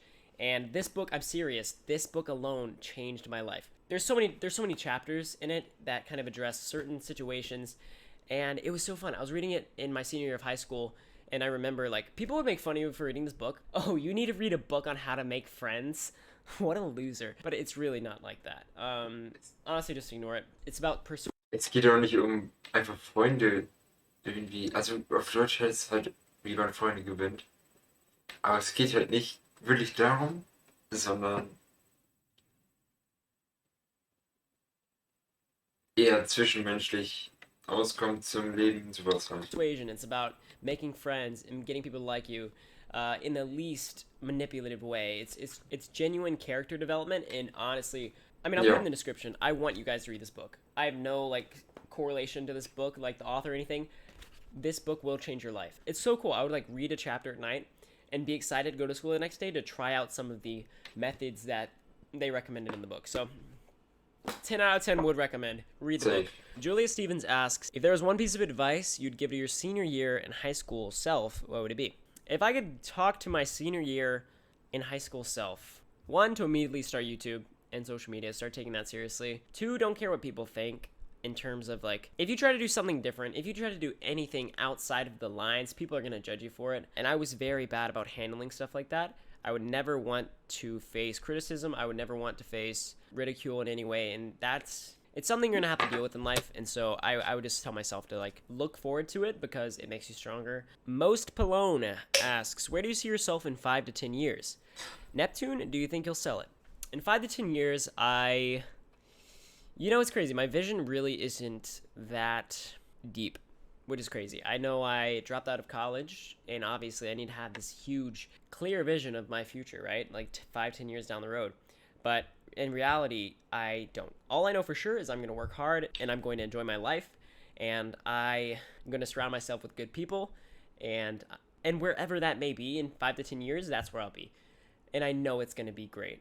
With Neptune, yeah, I do plan on selling it within 10 years. My goal is 50 million for Neptune. That may happen, it may not happen. You know, maybe another company that I start surpasses Neptune and becomes my priority, but you just never know. You really can't foresee that far in the future, but I know in 5 to 10 years, I'll be better than I am today. Benjamin Bayless asks, if you could change one thing about your time in college, what would it be? You know, it's a hard question. I don't regret going to the fall semester of my college because it gave me the insight that I needed to realize that it wasn't for me. And if I didn't try, then I never would have had that clarity. And so I really did everything I could. I don't think I would change anything because it was good information for my future life. It paid off, even though it didn't work out, you know? Christian Bickle asks, any chicas at the moment? A girl or young woman? Oh, any girls? Oh, yeah. I'll be doing a girlfriend reveal in about 2 weeks, so just be looking forward to that. How do you stay motivated when your time isn't improving? If your only motivation is running a faster time, then you will not be able to maintain that. Garvin asks, Brett or Ryan, who's your favorite? You know, I'm going to have to go with Anthony. Abby Gray asks, hi, where do you see yourself in 5 years? And where is the next place you want to travel to? Okay, I'll try to predict the next 5 years. I think I will move to Florida and then eventually LA. And I'll have some good stuff going on there. I mean, that's so ambiguous, but that's my prediction. And the next place I want to travel to is either China to visit our manufacturer for Neptune or Hawaii, because that'd be dope. Jeremy asks, which is your favorite good boy? So if you guys don't know, on my Instagram story, I do this thing, like I post dog pictures just because I love dogs, and it's like the Good Boy Chronicles, which is stupid name, but I just post a bunch of dogs, and it's on my like highlights on my profile. And you know what? I gotta say my favorite good boy out of all 26 that I posted so far is Gucci. Gucci's actually a gangster. He looks like a pit bull. He had a gold chain on, and his name's Gucci. That's freaking dope. Like it looks so nice too. Look at his eyes. Look at his eyes. That's adorable. I think he's the best. You know, he lives pretty close to me too. So that's my boy. That's my dude right there. Kayla Martinez asks, what is your least favorite thing about having roommates? Oh, don't get me started. Are you kidding? Whenever they're not here, that's the worst. Oh my gosh. I actually love my roommates so much. Beth McKeska asks, what's your ultimate hype song? The ultimate one? I mean, do you really want me to break out the ultimate hype song? Because that's getting a little crazy. This is going to sound absolutely ridiculous. And honestly, I don't blame you if you just click off right now. On Guitar Hero 3, okay, hear me out. Guitar Hero 3, there's this song called Through the Fire and Flames that on Expert, it was like the biggest thing. Like if you could play Through the Fire and Flames on Expert on Guitar Hero 3, you were the life of the party if you could do that.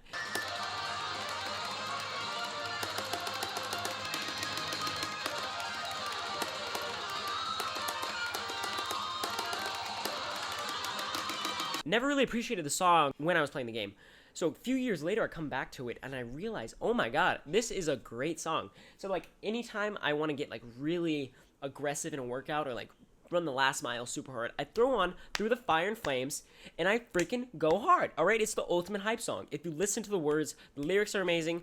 The guitar, the instruments, like I don't know terminology for music, but they're so good.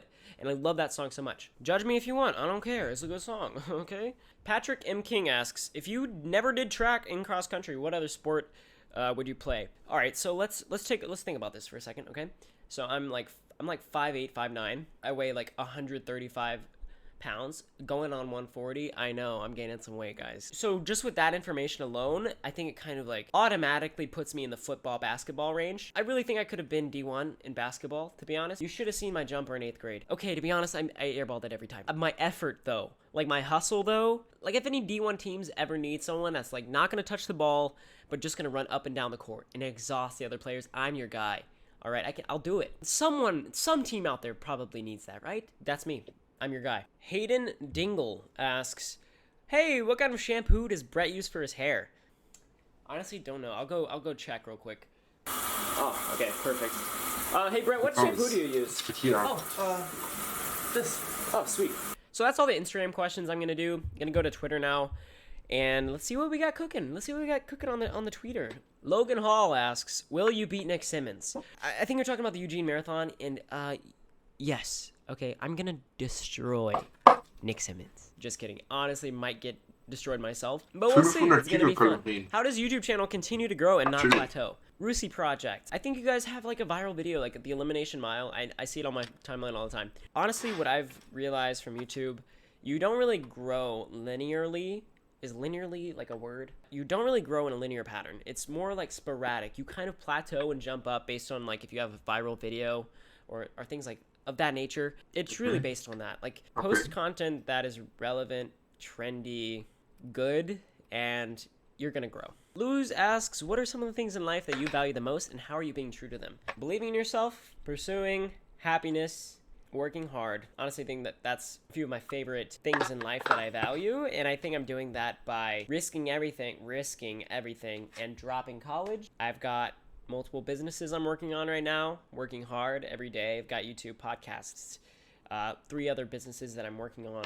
I'm excited to wake up in the morning and work hard. Like I'm working really hard on my fitness right now. Neptune, YouTube, podcast, a few other things that I can't announce right now. Brando asks, what are your future plans of your business if it doesn't last forever? Well, it won't last forever, and that's not really the intention. I'm gaining so much business experience in the real world right now. That in itself is more valuable to me than making money right now. You know, I make enough money to get by and do fun things every now and then, but I'm actively learning about business. Warte mal, warte mal.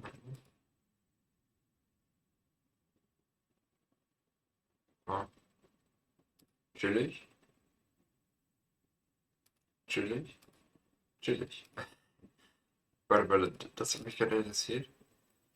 What are the future plans of your business if it doesn't last Forever. forever? Well, it won't last Warte, forever. was? And that's not really the my fitness right now. Neptune, YouTube, podcast, a few other things that I can't announce right now. Brando asks, what are your future plans?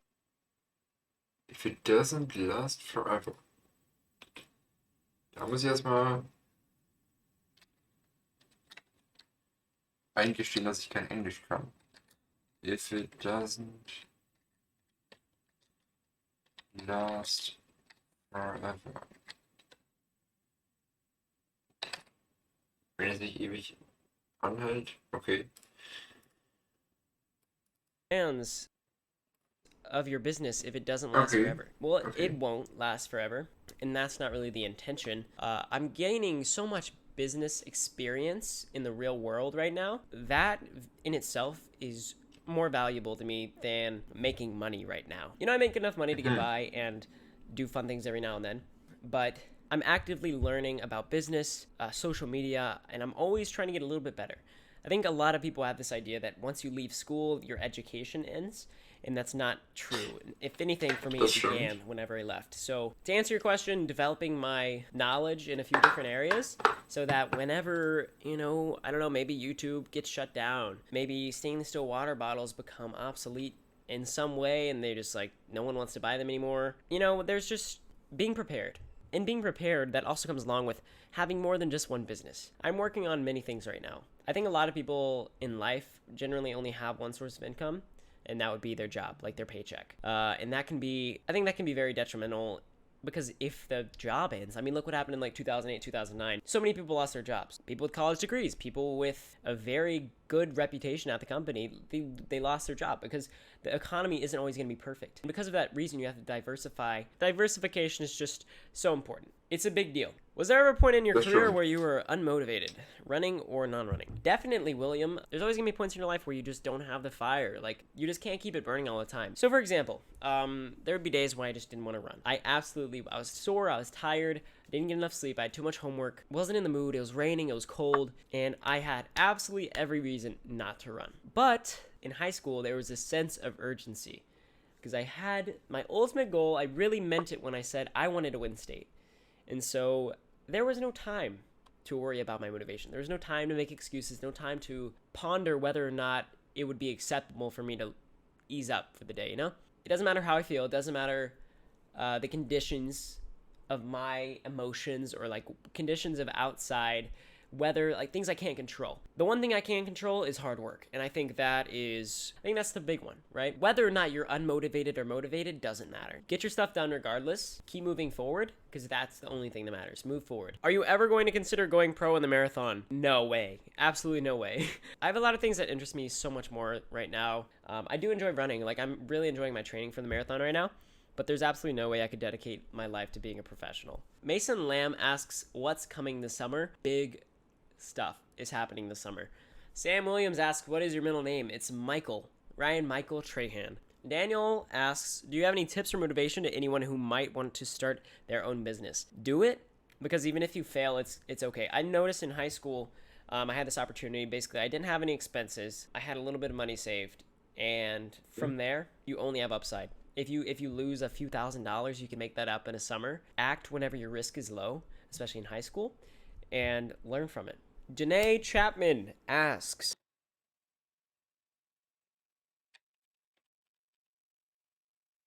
Das beschreibt genau meine Situation eigentlich. asks, what's coming this summer? Big.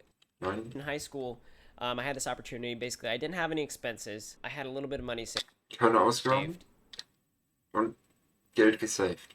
And from there, you only have upside. If you lose a few $1,000s, you can. Okay, a few $1,000 würde ich jetzt auch ungern verlieren, bin ich ehrlich. Aber auf der anderen Seite stimmt es halt schon, wenn du jetzt irgendwie unternehmerisch aktiv bist, hast du halt wenig. Ja, du trägst halt doch keine Verantwortung und sowas. Und während der Schule ist es halt, ja, da kann es schnell aufgefangen werden, sage ich mal.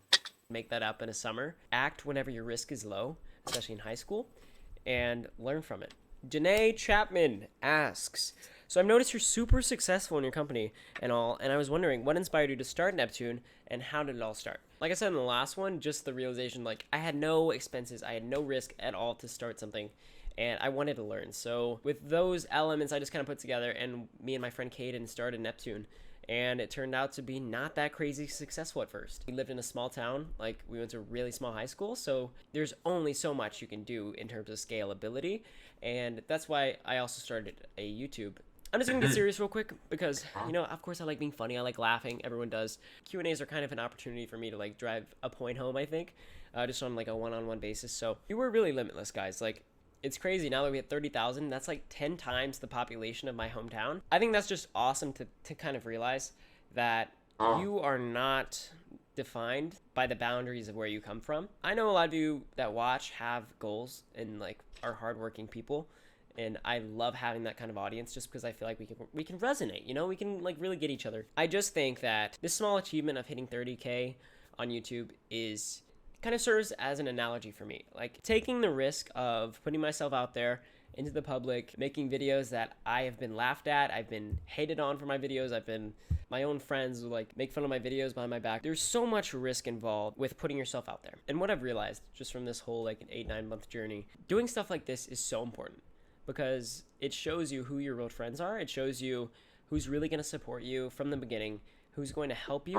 A lot of people, whenever you get in a position like this, obviously I'm not even in a big position. Imagine people with like millions of followers. Like people are always asking me for favors now, and no one really asks you how they can help you, except for the people that genuinely care about you and want to see you do better. And so those are the relationships that you want to develop. People that mutually want to help you. You want to help them, they want to help you. And it's just so crazy. Like people will act different. People will treat you differently. It kind of sucks, but that's how it is. But I think the coolest thing, you know, in spite of all that, I started. And now I'm reaching 10 times as many people as my hometown population.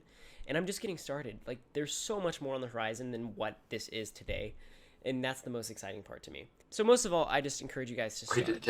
Whatever it is that you want to do, whatever it is that you're scared of criticism or ridicule or fearful for any reason, just start. Everything has a funny way of working out, and I'm very confident that you will find your way and you will be very happy doing it. So I think that's going to wrap up the Q&A. I really appreciate you guys sticking to the end. Like I said, the Q&A is really a fun time for me to just like talk to you guys one-on-one. It really feels like a conversation. So I hope you enjoyed this video. If you did, drop a like below.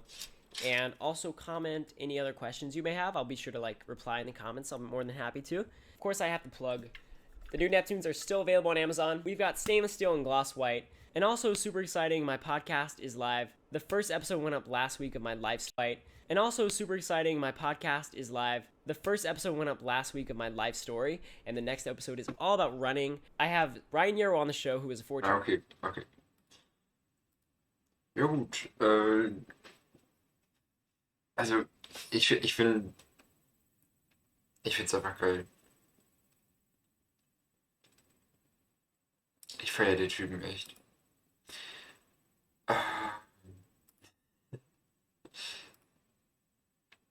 So, jetzt müsste ich hier. Geil.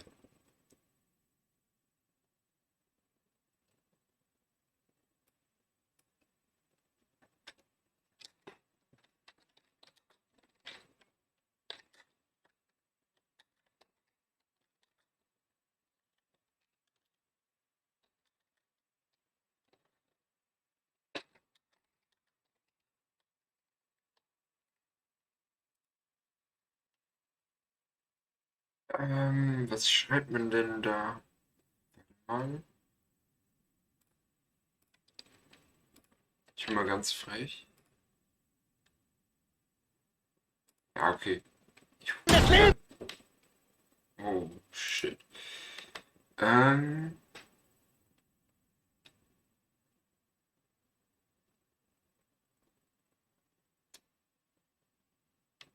Hä?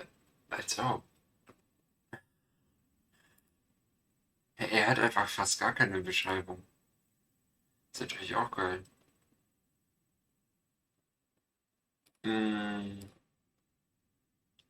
Auf jeden Fall Musik muss ich machen.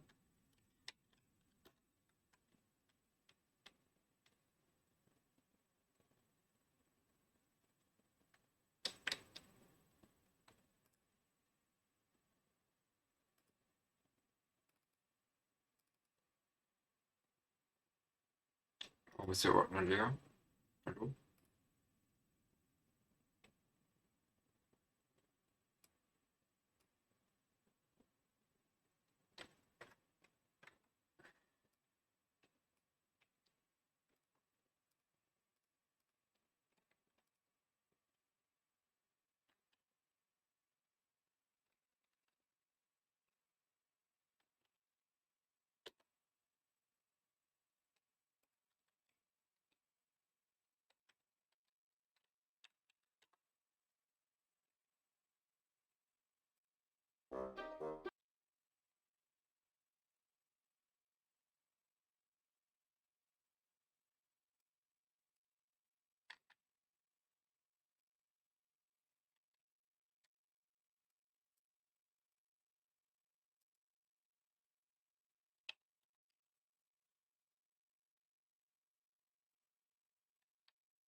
Warum ist das so laut eigentlich?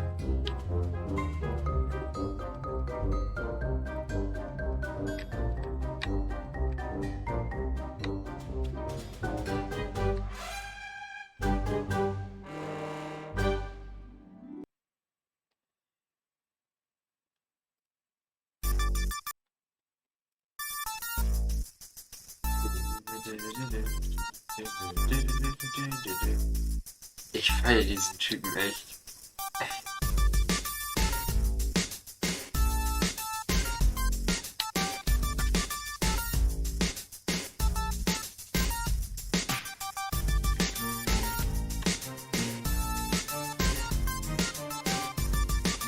Ich bin mir gerade unsicher, ob ich nicht nochmal irgendwie meinen Bruder drüber gucken lassen soll über das Video.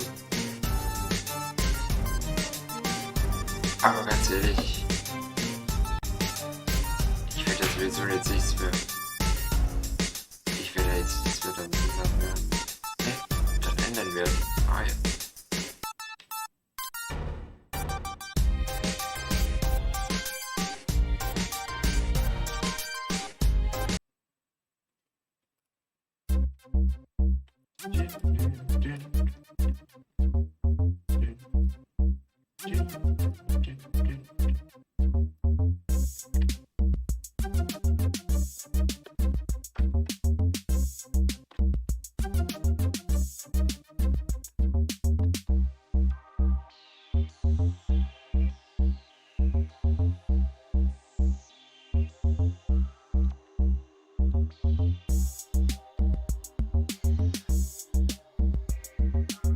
Mann.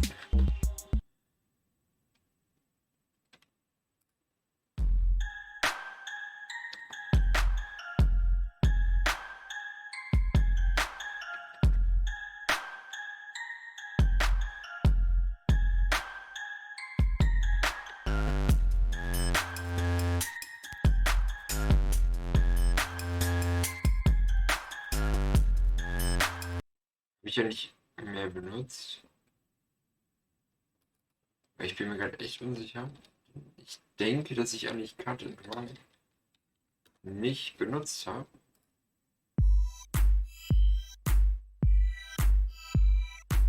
Aber egal. Das Video guckt sich eh keiner an. Deswegen kann ich jetzt auch mal. Ne?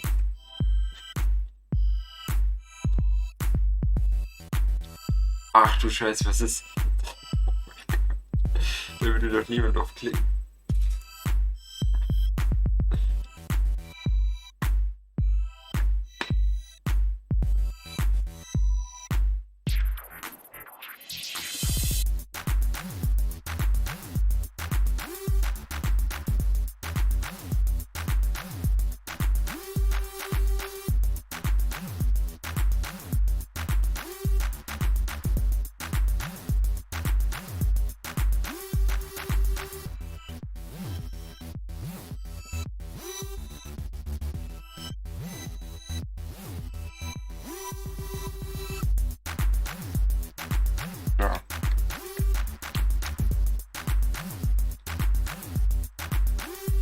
nicht, ob das so ein senkrechter Strich gut ist oder nicht.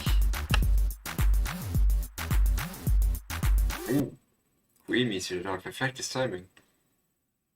Tatsächlich ja. Was hältst du von diesem Thumbnail? Genau. So, optimal. Ey, ich bin mal gespannt. Hm.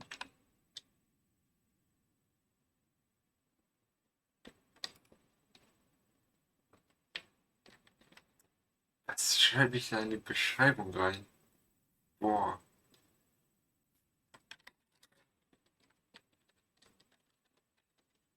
Nein.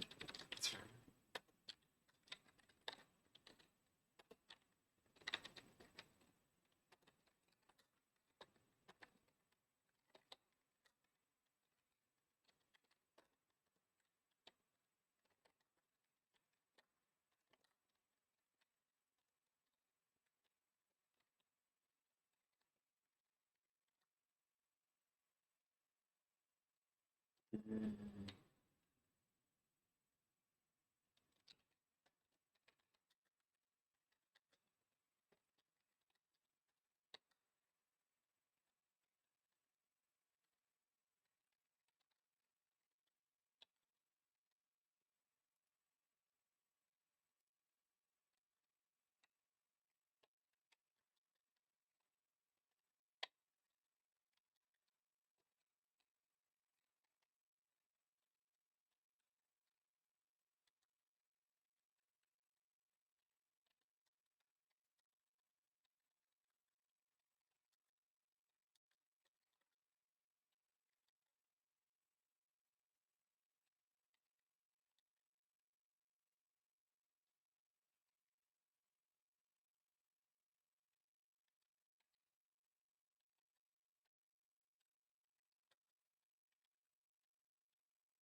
Ist wichtig. Wollte ich nichts ausgeben. Äh, eigentlich hätte ich es schon machen können. Im Prinzip wären das irgendwie 10 Euro insgesamt gewesen. Aber das ist ja egal.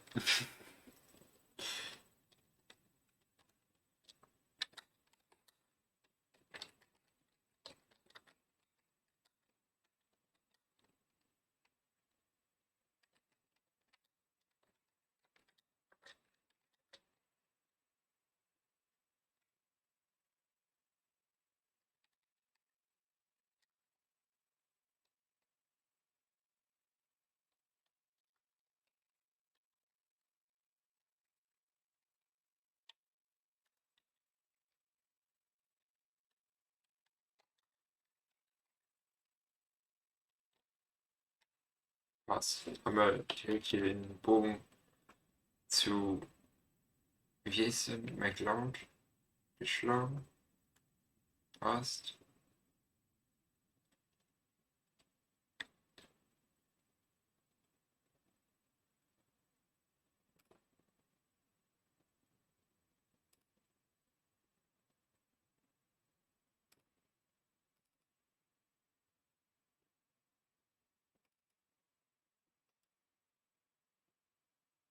Warte, wo ist denn der?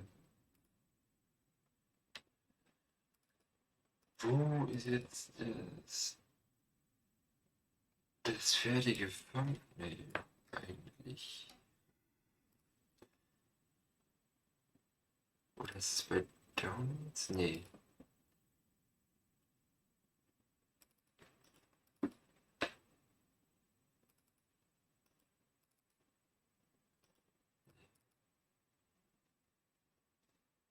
Auch nicht?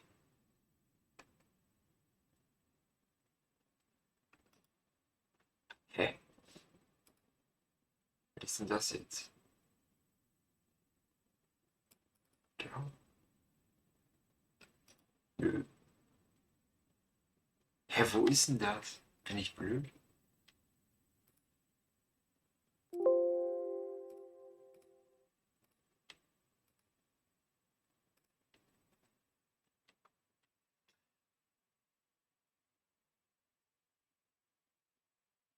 Ich muss mal ganz kurz hier suchen. Momentchen mal. In den Abgründen muss ich jetzt hier was finden.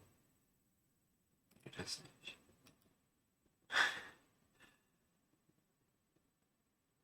Eigentlich muss es da sein. Nee, da. Hä?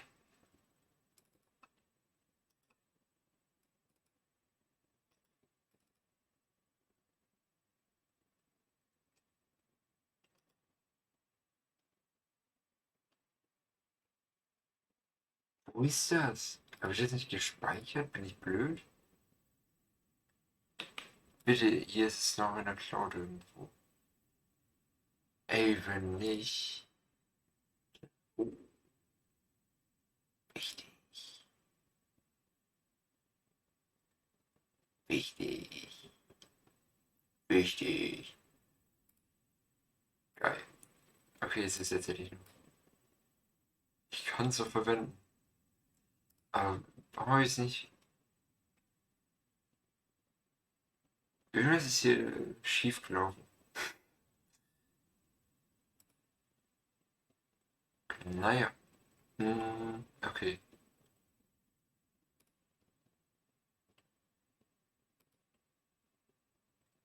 Oder? Warte mal. Ist es nur bei.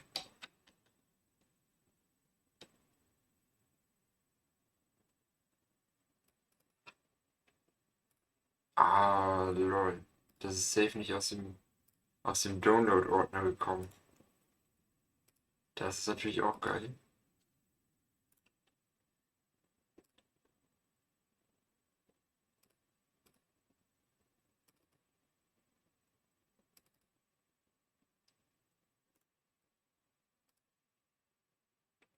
So, jetzt haben wir es.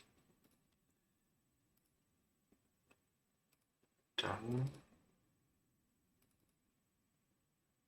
nehmen wir das.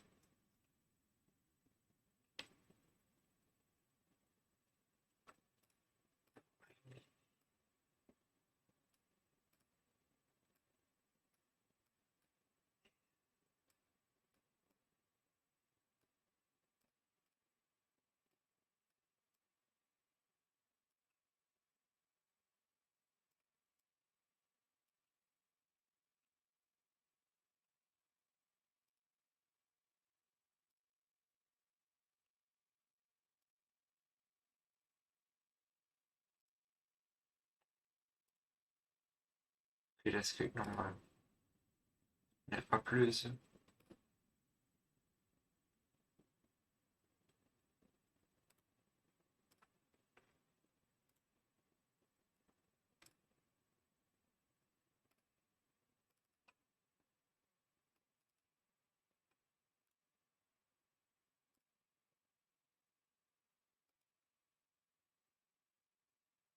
So, jetzt dürft ihr auch mal wieder was sehen.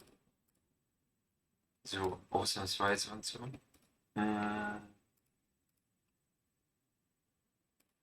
Ändern. Nehmen das so. Hat sich nur minimal geändert, aber ist mir egal. Besser als gar nichts. Empfehle Orte. Was ist der Daily für Tags? Ah, okay, gar keine. Aber ich muss eigentlich auf Tag 6 setzen.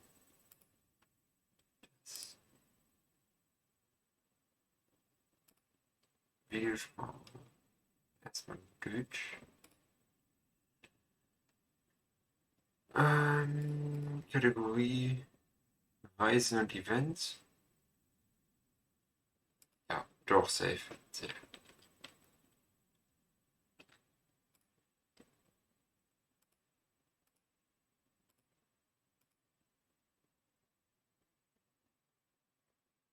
Und dann, boah, was macht man hier? Ruhiger List. Boah, das gibt's sogar. Fahrradreise.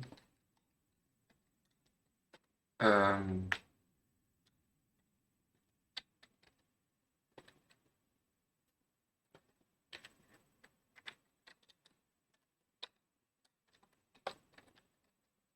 Jetzt geht's auch, lol. Geil. Nichts ausgeben.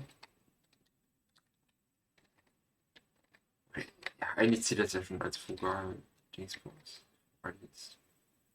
Egal. Nee, nicht egal. Nehmen wir nicht. Nö, das nehmen wir nicht. Fahrradtour. Reisen, Fahrradreise.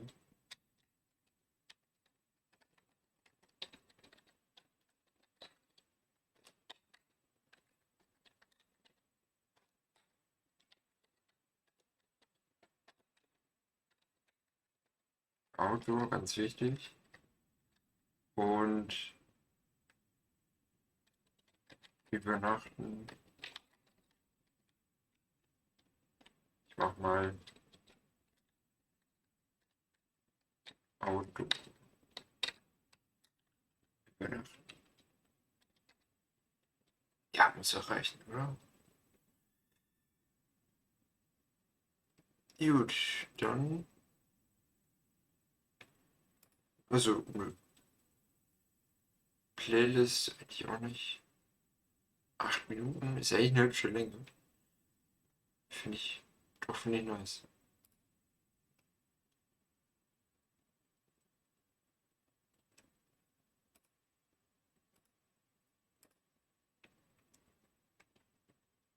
Abspann.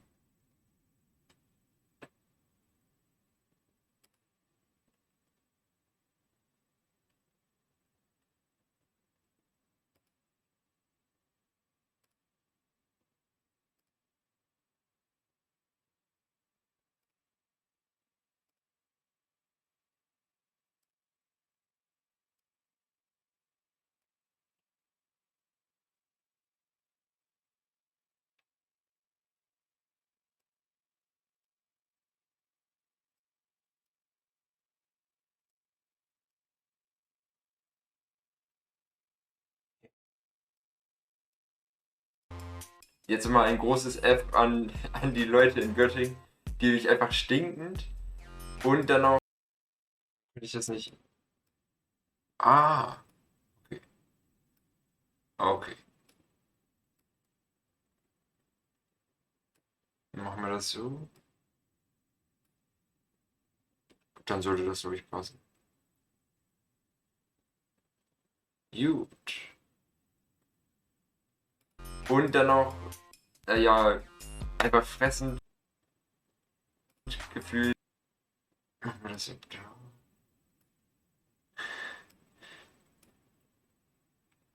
Speichern. So. Dann Infokarte. Weiß ich nicht. Da bin ich jetzt noch nicht so drin, deswegen.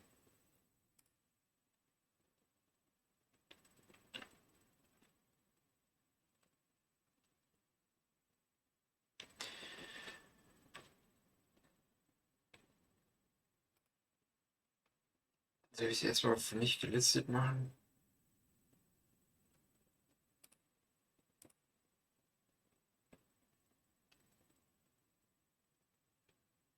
Okay. Ja, ich mache das erstmal so.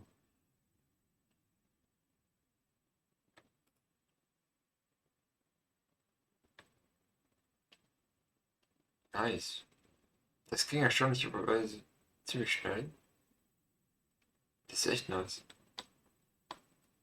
Okay, jetzt darf ich nochmal quasi einen Bericht zum heutigen Stream machen. Also das, was ich hier auf privat habe. Ein paar Zeilen dazu texten. Irgendwann mache ich das auch safe öffentlich.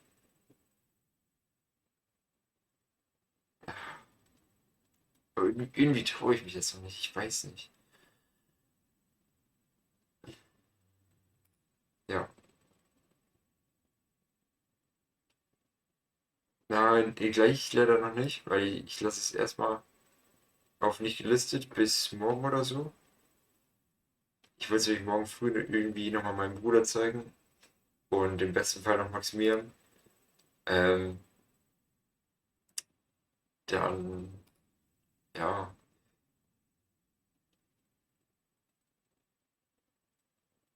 Aber, also entweder, keine Ahnung.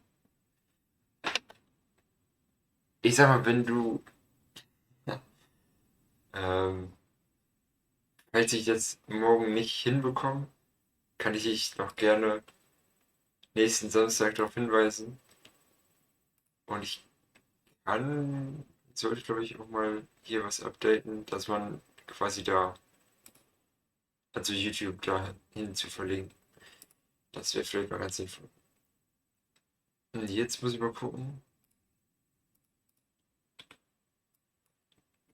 Ich könnte nämlich jetzt mal ausprobieren, wie man ratet.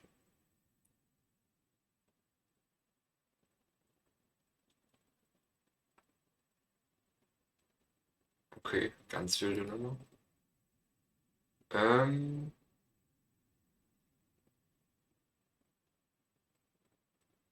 oh nein. Ja, okay.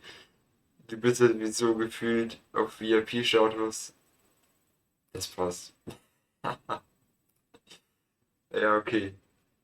Wenn du Bock hast, würde ich die die URL einfach abzutippen und alles. Dann musst du es machen. Da, ja, kann ich dich, glaube ich, jetzt auch nicht mehr davon abhalten. Ähm, ja, ansonsten, Kuemi, ich glaube, jemand anderes ist gar nicht mehr da. Ist natürlich belastend für dich. Ähm, sonst will ich mal über deinen Kopf hinweg entscheiden, dass du oder dass wir ein Raid starten. Mal so ganz, weil heute Samstag ist und so. Ähm, es war mal wieder ein Fest. Also zum Glück nicht ganz so komisch wie letzte Woche. Aber keine Ahnung. Ich freue mich einfach insane, wie regelmäßig du einfach da bist. Das ist echt geil. Das versüßt den Samstagabend. Also, ja, schwierig. Und ich hoffe mal, also nochmal kurz Info zu Maximilian und so, falls du dich fragst, wo der diese und letzte Woche war. Sein PC ist aktuell kaputt. Ich glaube irgendwie sein Netzteil funktioniert nicht. Schwierige Nummer. Und das ist jetzt ja, basically in der Werkstatt. Aber es dauert leider noch ein bisschen. Und ich hoffe mal, dass es nächste Woche dann, dass er dann wieder da ist. Wenn nicht, dann kommen wir halt irgendwie auch ohne ihn aus. So ist er nicht. Ja, und jetzt probieren wir mal aus, wie der Raid funktioniert. Ich habe keine Ahnung, an welcher Stelle ich hier abgebrochen werde, aber sonst würde ich mal sagen, man sieht sich nächsten Samstag und dann noch einen schönen Abend. Okay, 8, 7, 6, 5, 4. Hauen Sie rein, würde ich sagen.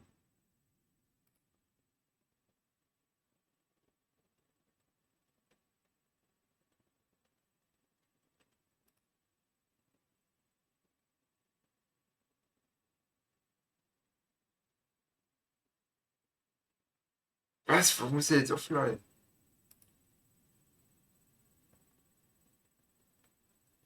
Was ist das denn?